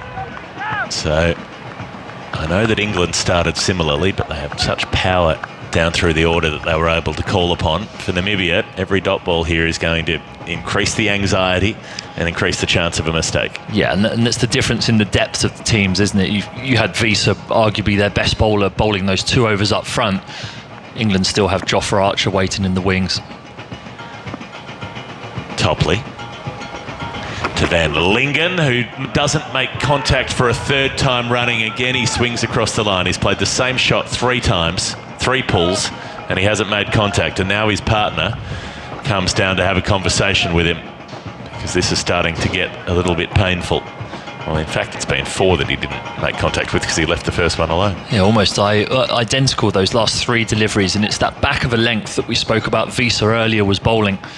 And it was just holding in the pitch. You can see the ball just ballooning to Butler rather than zipping through to him, meaning the pace is being taken out of the delivery by the surface, which makes it hard to play aggressively against. Left arm quick to a left-hander, and he's getting bat on ball for the first time, but it's not helping him score a run because he plays it straight to mid-wicket. That mid-wicket had just been put in by Topley and Butler. Moeen Ali was at first slip, the delivery before, but because of that stoppiness of the surface, they've both agreed that it doesn't feel as though it's the sort of pitch where a catch is going to go flying to slip, more likely to have one balloon to mid-wicket, but also means there's another run saver in there, so another dot ball. Topley up to Van Lingen, who drives the ball back past the bowler and will finally get off strike. Get himself off the mark. Van Lingen with 1. 2 runs from the over so far, 1 ball to come. England got 1 off their first over, didn't they? Yep, they did. Nice start by Topley as well. There's a bit of shape. Bowling a nice length there. That one a touch full, maybe. But Van Lingen being back on the crease, expecting that back of a length. So I don't mind Topley going up there every now and again, but it's that back of a length that's going to be important, that England keep making the batters hit towards that big side of the ground. 5 in the circle on the offside as Topley will bowl his first ball to a right-hander. Nicholas Darwin who chops the ball into the ground and out to point, and they will not score a run. So only 2 from the first over. Very good from Topley. And that required run rate that started at 12.7, in the space of an over, it's gone to 13.9. So the degree of difficulty just climbs so quickly with this sort of target. They need 128 to win. Sorry, 125 more after this. 127 was their original target. 2 without loss, Namibia. England 9 overs away, putting themselves in great position to get through to the semi-final, to the Super 8s run, on the way to contest a spot for a semi-final. So we'll have 2 groups of 4 in the Super 8s. Each team in that stage of the game will play 3 other sides, and then the top 2 from each go into the semi-finals. Jofra Archer to bowl his first ball of the day, and it's a ripper that goes past the outside edge, and Van Lingen just fending at it, feeling for it, can't lay bat on it. He's 1 off 7. This is turning into a horror of an innings, given how little time and how few deliveries they have to work with. Good zip by Archer there, first delivery. The seam, as you know, he pushes it across left-handers. That seam pointed toward where a first slip is for the left-hander. That kick and bounce across him too. Archer to Van Lingen, who misses pulling across the line.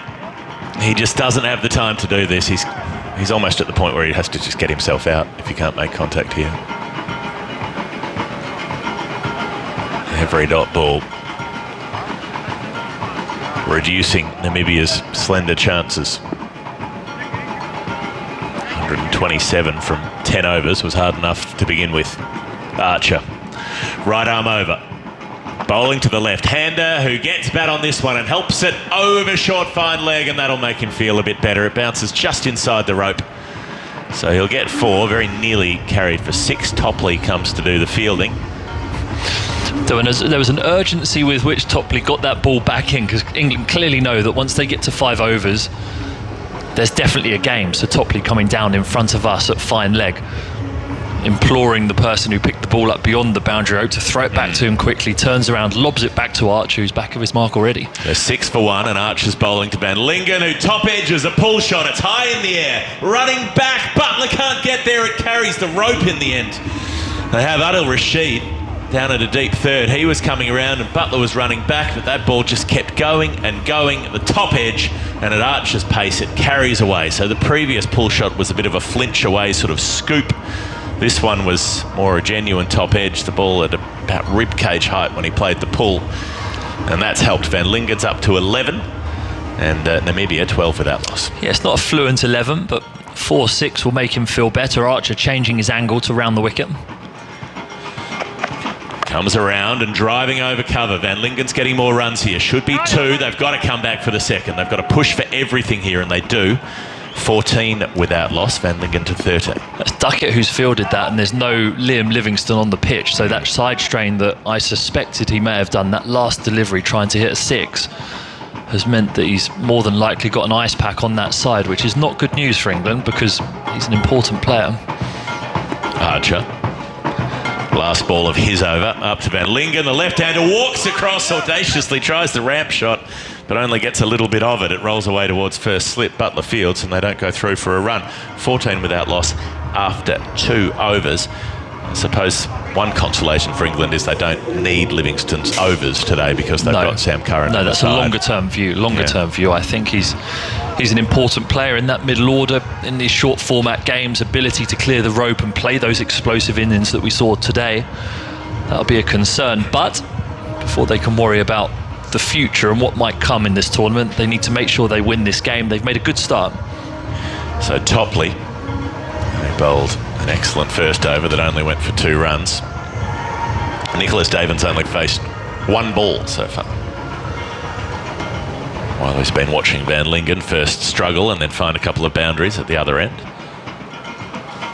Topley coming up to Darwin, who's getting a ball that bounces past the shoulder of the bat and through into the wicket-keeper's gloves. Another dot ball that Namibia can ill afford. They need 127 to win from 10 overs. They're on 14 and they're in the third, so 113 more. Someone's going to have to get on a spree here. Topley turns and runs in, left arm over to the right-hander, backs away, pulls it, not just a little bottom edge through to Joss Butler behind the stumps. Another dot ball. Topley keeps producing them. It's because Topley's slightly slower, but he's not slightly slower, he's quite a bit slower than Jofra Archer. Archer, those two deliveries that he was top edge back over the keeper, because he has that extra pace, even when the surface is stoppy, the ball can still flick the edge of the bat and fly anywhere, whereas Topley here, he's bowling just over 80 miles an hour, 131 kilometres an hour. The ball just sticks in the surface that bit longer. Topley bowls it full this time and driving it. Davin's able to get a run down to mid-off, but only one. So Topley's conceded 2 off the bat plus a no ball. That's all he's conceded in his second over so far. 15 for none. Namibia. Yeah, the tall seamers having a say thus far with the ball in proceedings. Topley has 3 deliveries to go before his allocation's done. It's a nice feeling that. Get him out the way early. Yeah. It's going to lurk around in the outfield. Hang out at deep third for the rest of the day. Topley up to the left-hander who smacks a square drive but hits it in the end straight at Phil Salt at point. And again, they can't score. Dot, dot, single, dot in the over so far. Topley could just about have decided the game on his own after these 2 overs. The required rate is up past 15. Reaching the realms of the impossible for Namibia.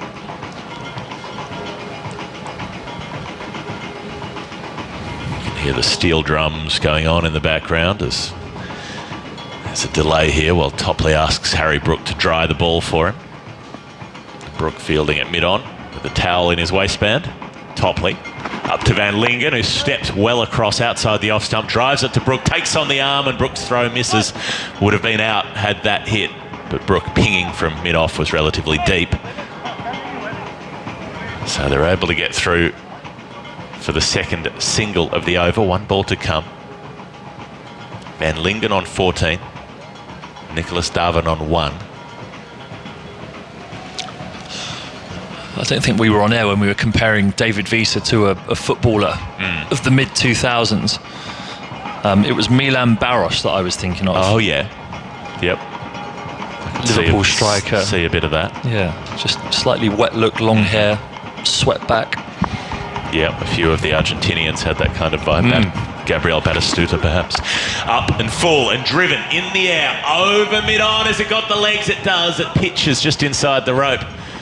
And coming all the way back to long on, Jordan's able to field it inside and throw the ball back in. So 2 runs to end the Topley over, but it's still a very, very good one. It's gone for just 4, a couple of singles and then that 2 to finish it off. 3 overs gone. Namibia 18 without loss. Van Lingen up to 14. And Darwin with that 2 is 3. Looks like we're going to get a look at Sam Curran now. We're outside the power play, so the field will be spread. You could see Joss Butler the previous over just consulting with Moeen Ali, his most senior aide out there and trusted friend, about what he thought should do next. You always need to have a sounding board as a captain and someone that you trust out there on the pitch to help you make informed decisions when you're in the moment. So opting for Sam Curran here, and actually with that big boundary and how intelligently he bowled in that 2022 World Cup that England won in Australia, the dimensions towards that leg side with this pitch being all the way over one side of the ground means that he'll be bowling a very similar style of bowling into the surface, cutters, slower balls, using that big boundary, and there are 4 men out there on it. Long on, deep mid-wicket, deep backwards, square leg and fine leg. There is nobody inside the circle on the leg side.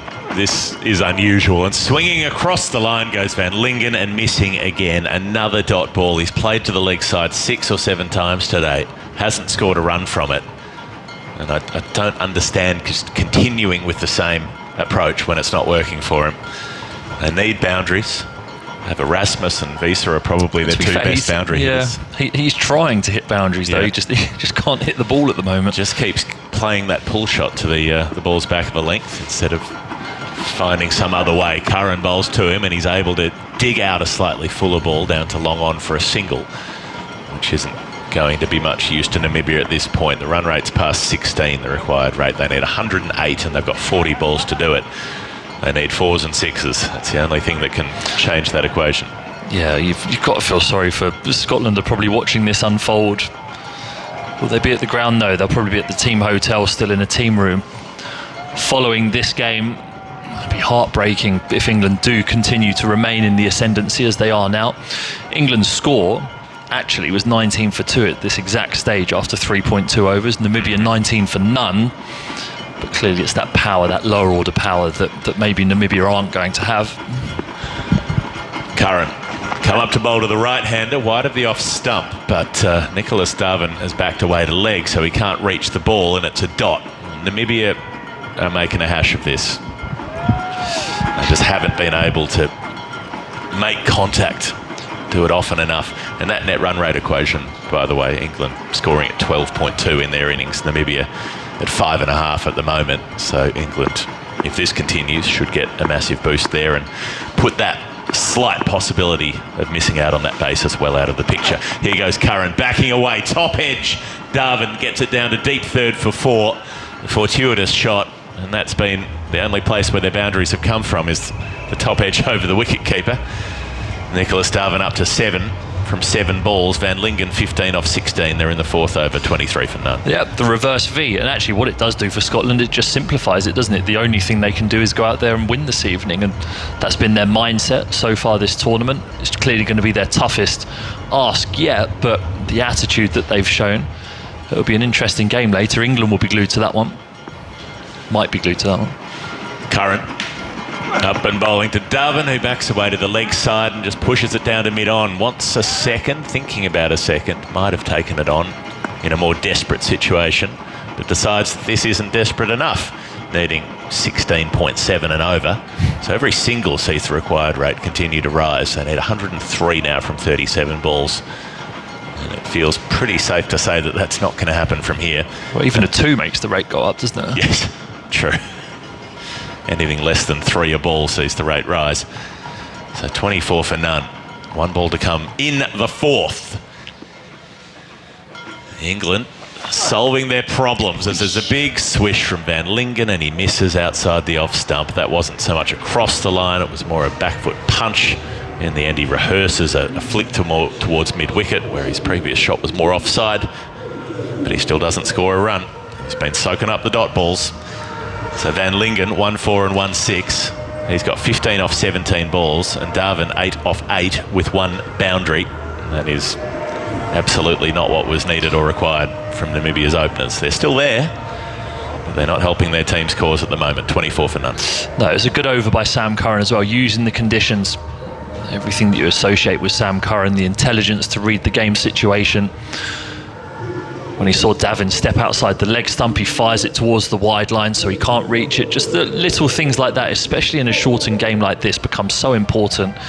Interestingly here, not turn into Adil Rashid because there's a left-hander in, thinking that the slower bowlers might be the ones, as it was in the England innings, to really let the momentum start for the batting team. And England have packed their team with seamers today.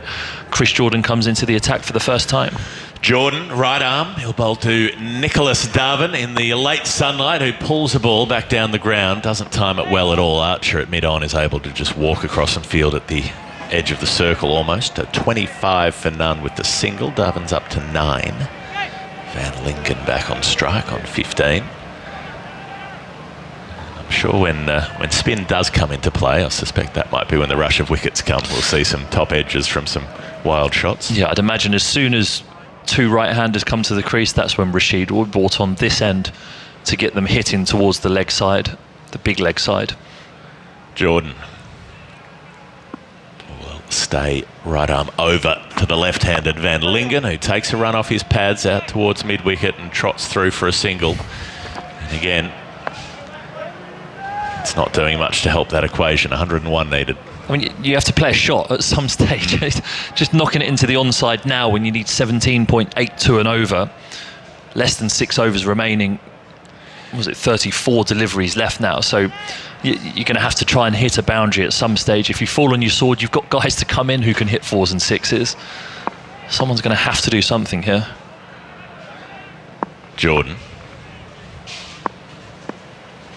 He's eyeing off Nico Darvin, who's reaching and steering the ball away. Over deep, backward point for 6. That's more like it. Sees the width, sees the shortness of the delivery, and he's able to get under it and help it on its way over deep backward. A nice bit of timing. There's a 6, and for once, the required run rate doesn't go up after that shot. It's all the way down to 17.2 needed and over, but they've got the required ask under 100, the psychological double figures mark. Just a 95 from 33 balls needed at 32 for none. Yeah, lovely shot. Just little shimmy outside leg stump and uses the pace to help it on its way for 6. Jordan will bowl to Darvin, who goes back and tries to pull. Could have been a wide for height. The umpires say it's okay. There was a stifled appeal for a top edge or a glove in there, but nothing doing. Another dot ball. Jordan uses the variety and does it well. Yeah, only coming up on the gun at 85 miles an hour, but that did fly through. Jos Buttler jumping above his head to take that one. Really dug in by Chris Jordan. He may have got away with one there, I think it's fair to say. Yeah, seemed a little higher than the helmet as it went by over the gloves, but it was also horribly played, stepping outside leg and flapping across the line at it. We've seen a fair bit of that from this Namibian opening pair. Jordan up and backing away, and another booming shot, this time a drive that misses the ball completely from Nicholas Darvin. 32 for none.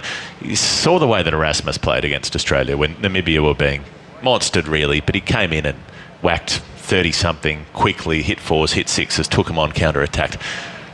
I would be so frustrated if I were halfway through the chase, sitting on the bench yeah, you would watching this. He's not a man, he doesn't strike me as a man who holds his emotions inside, so he might be a bit animated down there right now. You can retire people, bear in mind. It has been done in T20 cricket before. Jordan up to finish the over and connecting more or less with a lofted on drive, gets a reasonable piece of it but doesn't send it soaring over the rope, just sort of clunks it out to deep mid-wicket for 2. Darvin's able to get back. He's up to 17. Van Lingen's on 16, but 5 overs gone. They're halfway through. They need a further 93 from the last 5 overs. They've only 34 for none at the moment. I'm going to leave you with this good time. Stephen Finn and Henry Moran will come in. Yep, that equation, 18.6 runs an over required by Namibia here. Jos Buttler opting to bring Adil Rashid into the attack from the far end, the Sir Andy Roberts end, which means that the left-hander, if he wants to slog sweep him, will have to hit it out towards the big boundary, and the right-hander will have to be hitting against the spin towards the short boundary. So the correct option here from Buttler is Premier leg spinner, player of the match in the last outing here. We saw some big turn in the first innings when the ball was bowled on the correct length, and Adil Rashid with his wrist spin, his variations, should get the same here.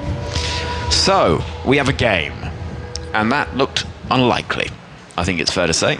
As he has got hold of that into the leg side as Van Lingen, and Adil Rashid's first ball has been launched not just beyond the boundary, but beyond the advertising boards and bouncing away towards that scoreboard to our right. The required rate is 18 and over, and this over has started in the grand manner, 40 without loss. Yeah, a bit loopy from Adil Rashid means that Van Lingen can take a step down the pitch towards the pitch of the ball and just whack this up high, and it goes far over the leg side. Rashid again, reverse sweep attempted, and that's well stopped by Bairstow, who dived to his right as the ball bobbled awkwardly towards him. The required rate's amazing, isn't it? You hit 6, you think, oh, God, good job at the start of the over, and then a single sees the required rate go up by almost half a run. Yeah, it's escalating quickly. Less than 5 overs remaining.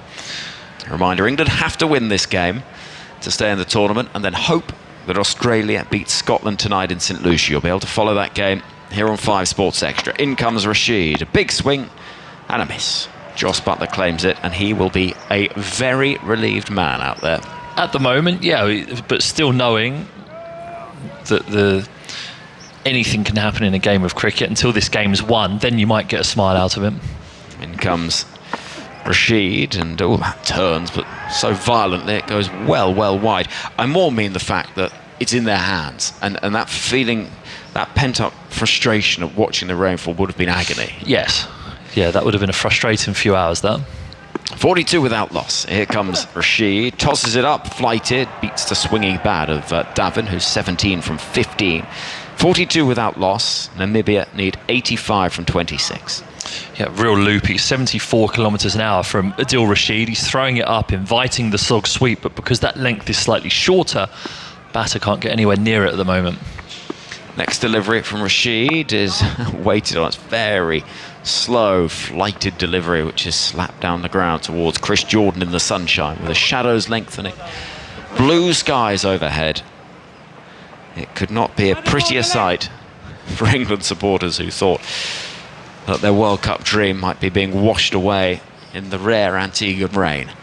Here comes Rashid. In once again, and that's an appeal for LBW as a right old tangle as the batter's got a bit mixed up then. They're trying to take that leg by as well, and in the end the throw from Butler missed. Bairstow runs in to back up in the keeper's absence as the throw comes in. 8 from the over, 9 from the over. In fact, there was the wide in there. 10 from the over. It's grown all the time. 44 without loss. Good math. Yeah, honestly, after your efforts earlier, that was truly hopeless.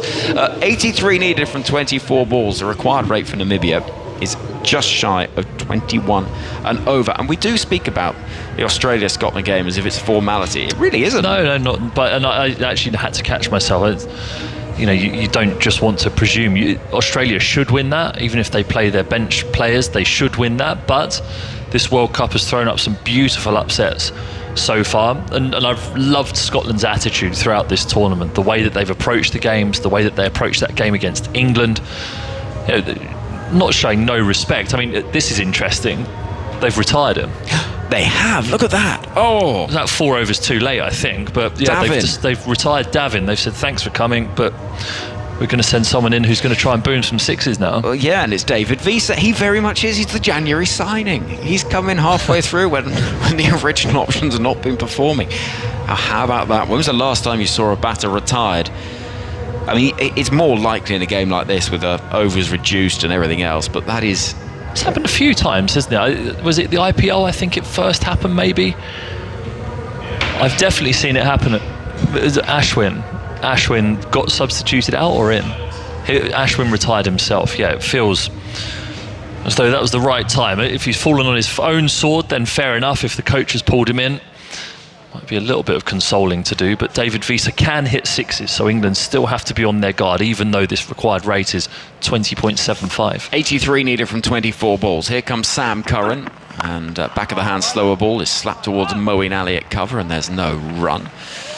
And Curran, who was player of the tournament in England's success in 2022, is getting his first opportunity in this year's competition. Namibia require 21.65 per over. Curran down below us, just on the edge of one of the shadows cast by the floodlights that stretch right across this outfield. And he's going to walk in once again and lengthen those strides, running in past umpire Holdstock, and this is hit away firmly out towards deep mid-wicket. Will be fielded on the boundary edge out there, and it's Ben Duckett who's on the field in place of Liam Livingston as that ball goes whistling away towards the deep for a single. 45 for 1, 82 needed from 22. That is the equation that feels highly improbable for Namibia, as the score over on that huge board says 45 for 1.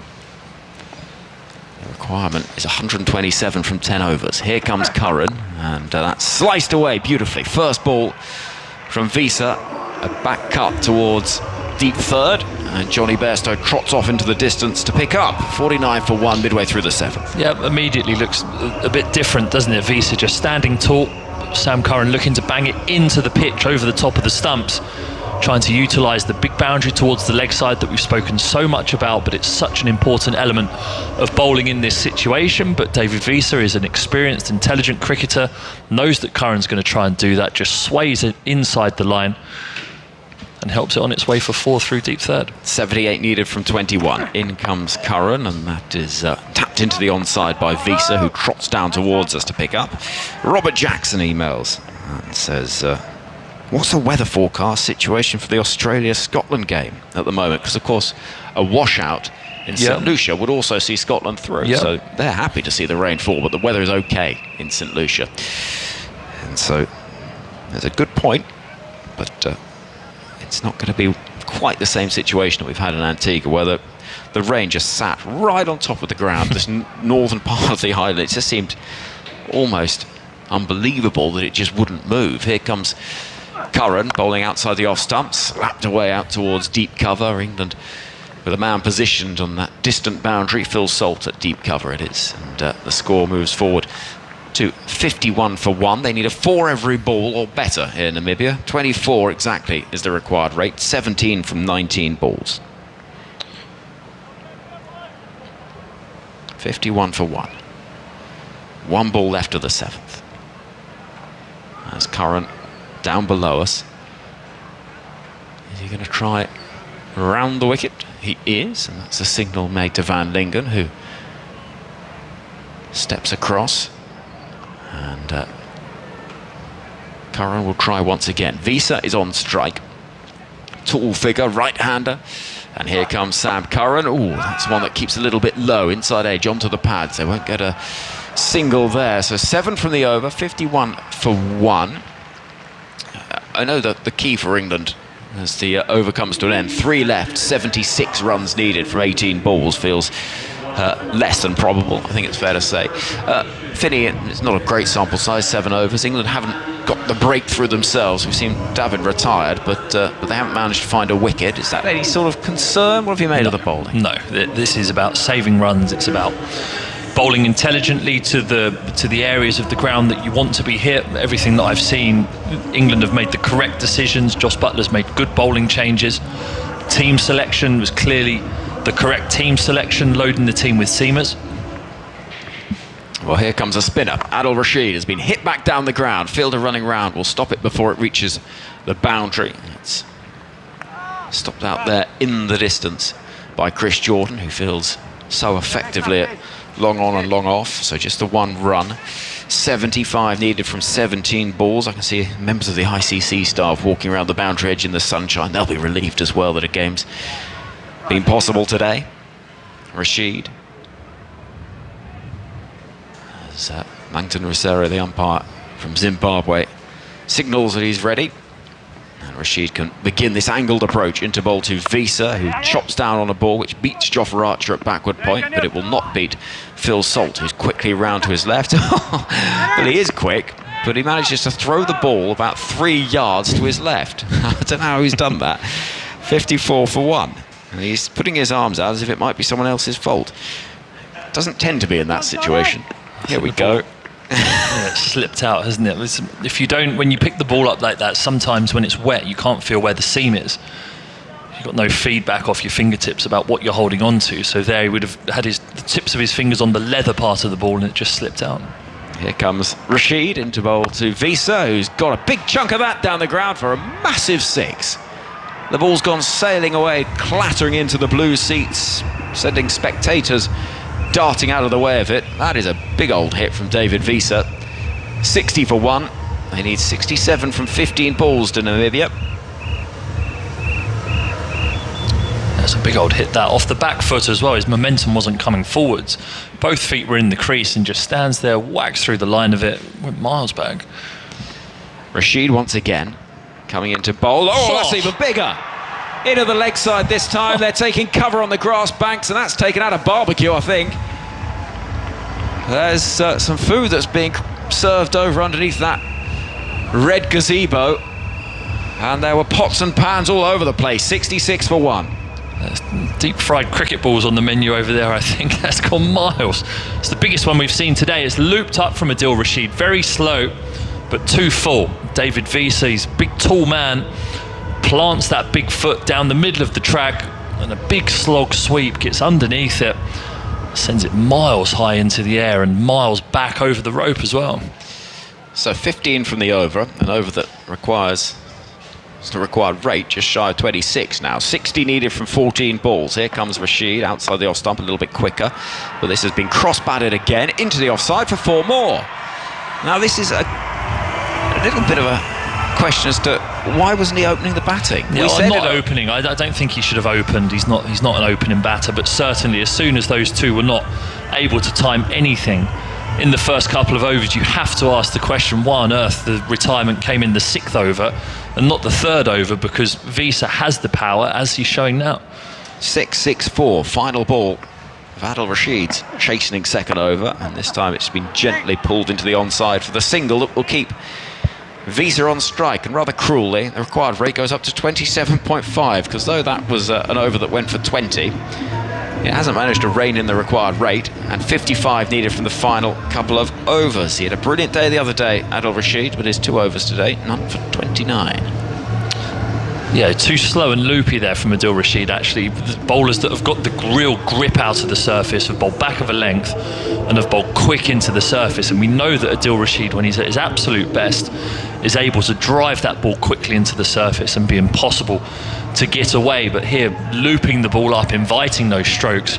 But because of that loop, it meant that they could get to the pitch of the ball and whack it. So something for him to work on in between games. 2 overs for 29. You don't see him get that kind of punishment too frequently in international cricket. And now to close the game out here, it's like Chris Jordan's going to have the pleasure of bowling the 9th over, with Namibia still needing 55 from 12 balls. So the required rate 27.5, and a reminder, if you want to follow the action between Scotland and Australia, coverage underway at 1:15 in the early hours of Sunday morning. Here comes Chris Jordan. Well, he's going to have to try again, because David Visa has seen something that's distracted him down below us. Also, for listeners on 5 Sports Extra, if you were expecting coverage of the US Open Golf, it will follow us. And live coverage online at the moment on the BBC Sport website and app, where you'll find our live text page with in-play highlights and the best of the action from the tournament. 71 for 1. 2 overs left of this 10 over a side game. Namibia need 55 from 12. Here's Chris Jordan, and David Visa's got underneath it into the leg side. It'll drop well short of the fielder, and Phil Salt will throw in cleanly on the bounce with a single taken. 72 for 1. 54 needed from 11. He feels to me, Phil Salt, he's got a little bit of a swagger that I like to see in an opening batter in this form of the game. And we'll see, there's a little bit of, dare I say it, mongrel to him. Yeah, there's definitely that mongrel in him. Yeah, he's just that character. He doesn't shy away from anything. He's not scared of anyone or any situation. He's super confident. That's exactly the attitude you need to bat at the top of the order in T20 cricket. He attacks the ball when he fields, he throws it in at 100%, exactly the sort of character you want in your teams. Here's Chris Jordan to bowl to the left-handed Van Lingen, who chips down the ground to long on, and Harry Brook, who played so well earlier, will field with a single taken. The required rate heading towards the impossible, 31.8 now for Namibia, so we can safely say England are going to do their part of the bargain for qualification today, and they're now hoping over to you, Australia. Well, Pat Cummins has rather put water on the flames of any of those conversations about whether they'd try and go slow and everything else against He's a diplomatic man, Patrick, isn't he? He is, and actually when England got that net run rate boost over Oman, it rather ended that conversation. Here's Chris Jordan, full delivery, which is slapped into the pads off an inside edge. They'll run through for 1 more, and Moeen will field in the sunshine. I mentioned that Harry Brook innings earlier on today. Well, it was a really impressive knock, it has to be said. Not easy getting going on this surface, we've seen that. But 47 from 20, 4 fours, 2 sixes. Really valuable runs, and his partnership alongside Johnny Bairstow, that was worth 56, really did the bulk of the work for England in what was a slightly awkward phase early in that innings. Here's Chris Jordan, shirt untucked, to bowl to the left-handed Van Lingen. 52 needed from 9. Pace taken off it, back towards Jordan. There's a dot ball, and the crowd cheer, because they know that the required rate at 39 and over, unless England do something utterly mad and bowl about 100 wides and no balls, know that they've won this game now, Stephen Finn. Yep, foregone conclusion now. 8 deliveries remaining. Just got to keep your foot behind the line and the ball below the batter's waist. And England will be home and host. There'll be some very relieved men out there on the pitch today and in the dugout, and probably in the ECB offices at Lord's as well, I'd imagine. Here comes Chris Jordan. Running in, kicking up his heels. This has been pulled into the onside and it's pulled away for 6. That's a good shot. It goes out towards, again, that ambulance. It feels like it's been targeted today, rather. And a shake of the head from Chris Jordan. He's frustrated with himself. It was quite an inviting length that was pulled away with violence. And the ball whizzes quite flat for 6. 80 for 1. Yeah, good shot. Just waits for it. Slow ball by Jordan. And Van Lingen is at the back of his backswing as if he's a baseball player. Notices as the ball's halfway down that it's not a pace on delivery. Manages to just hold his swing, dip his front shoulder towards the ball and baseball style it.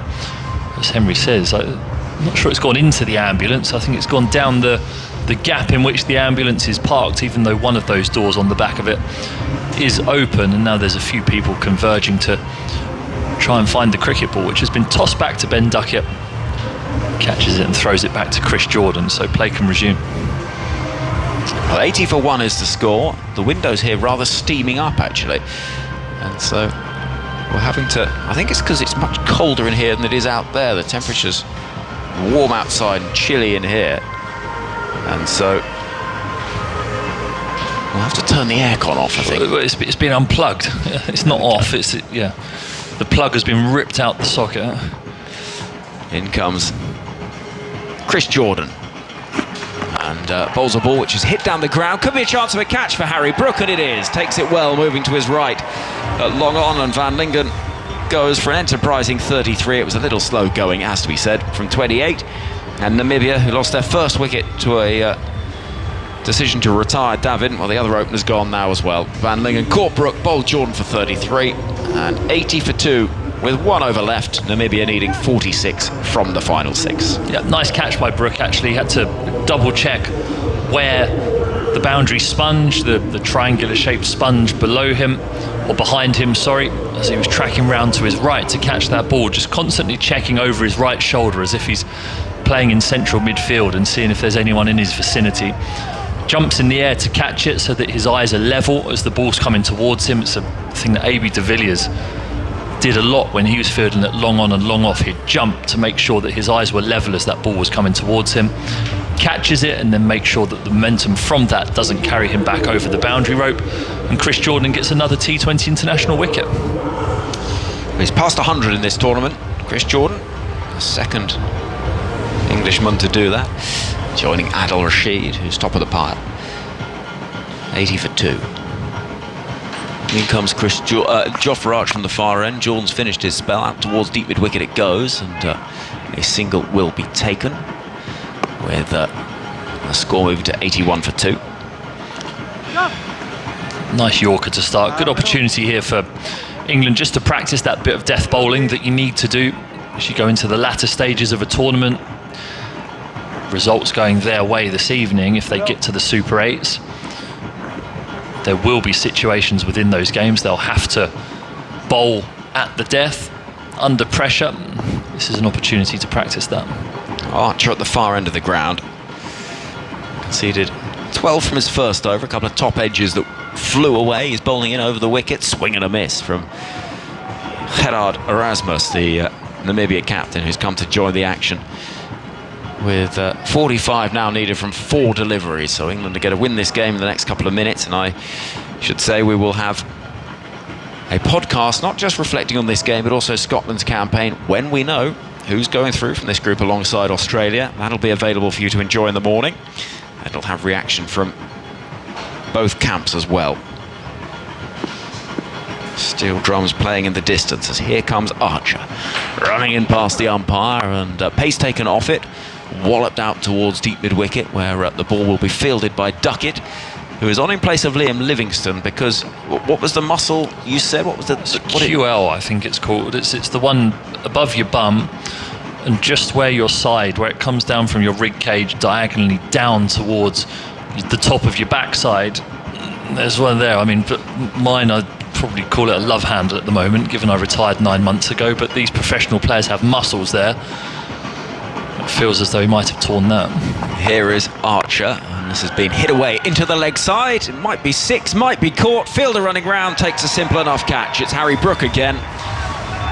And David Wiese takes off his helmet, heads towards the dugouts.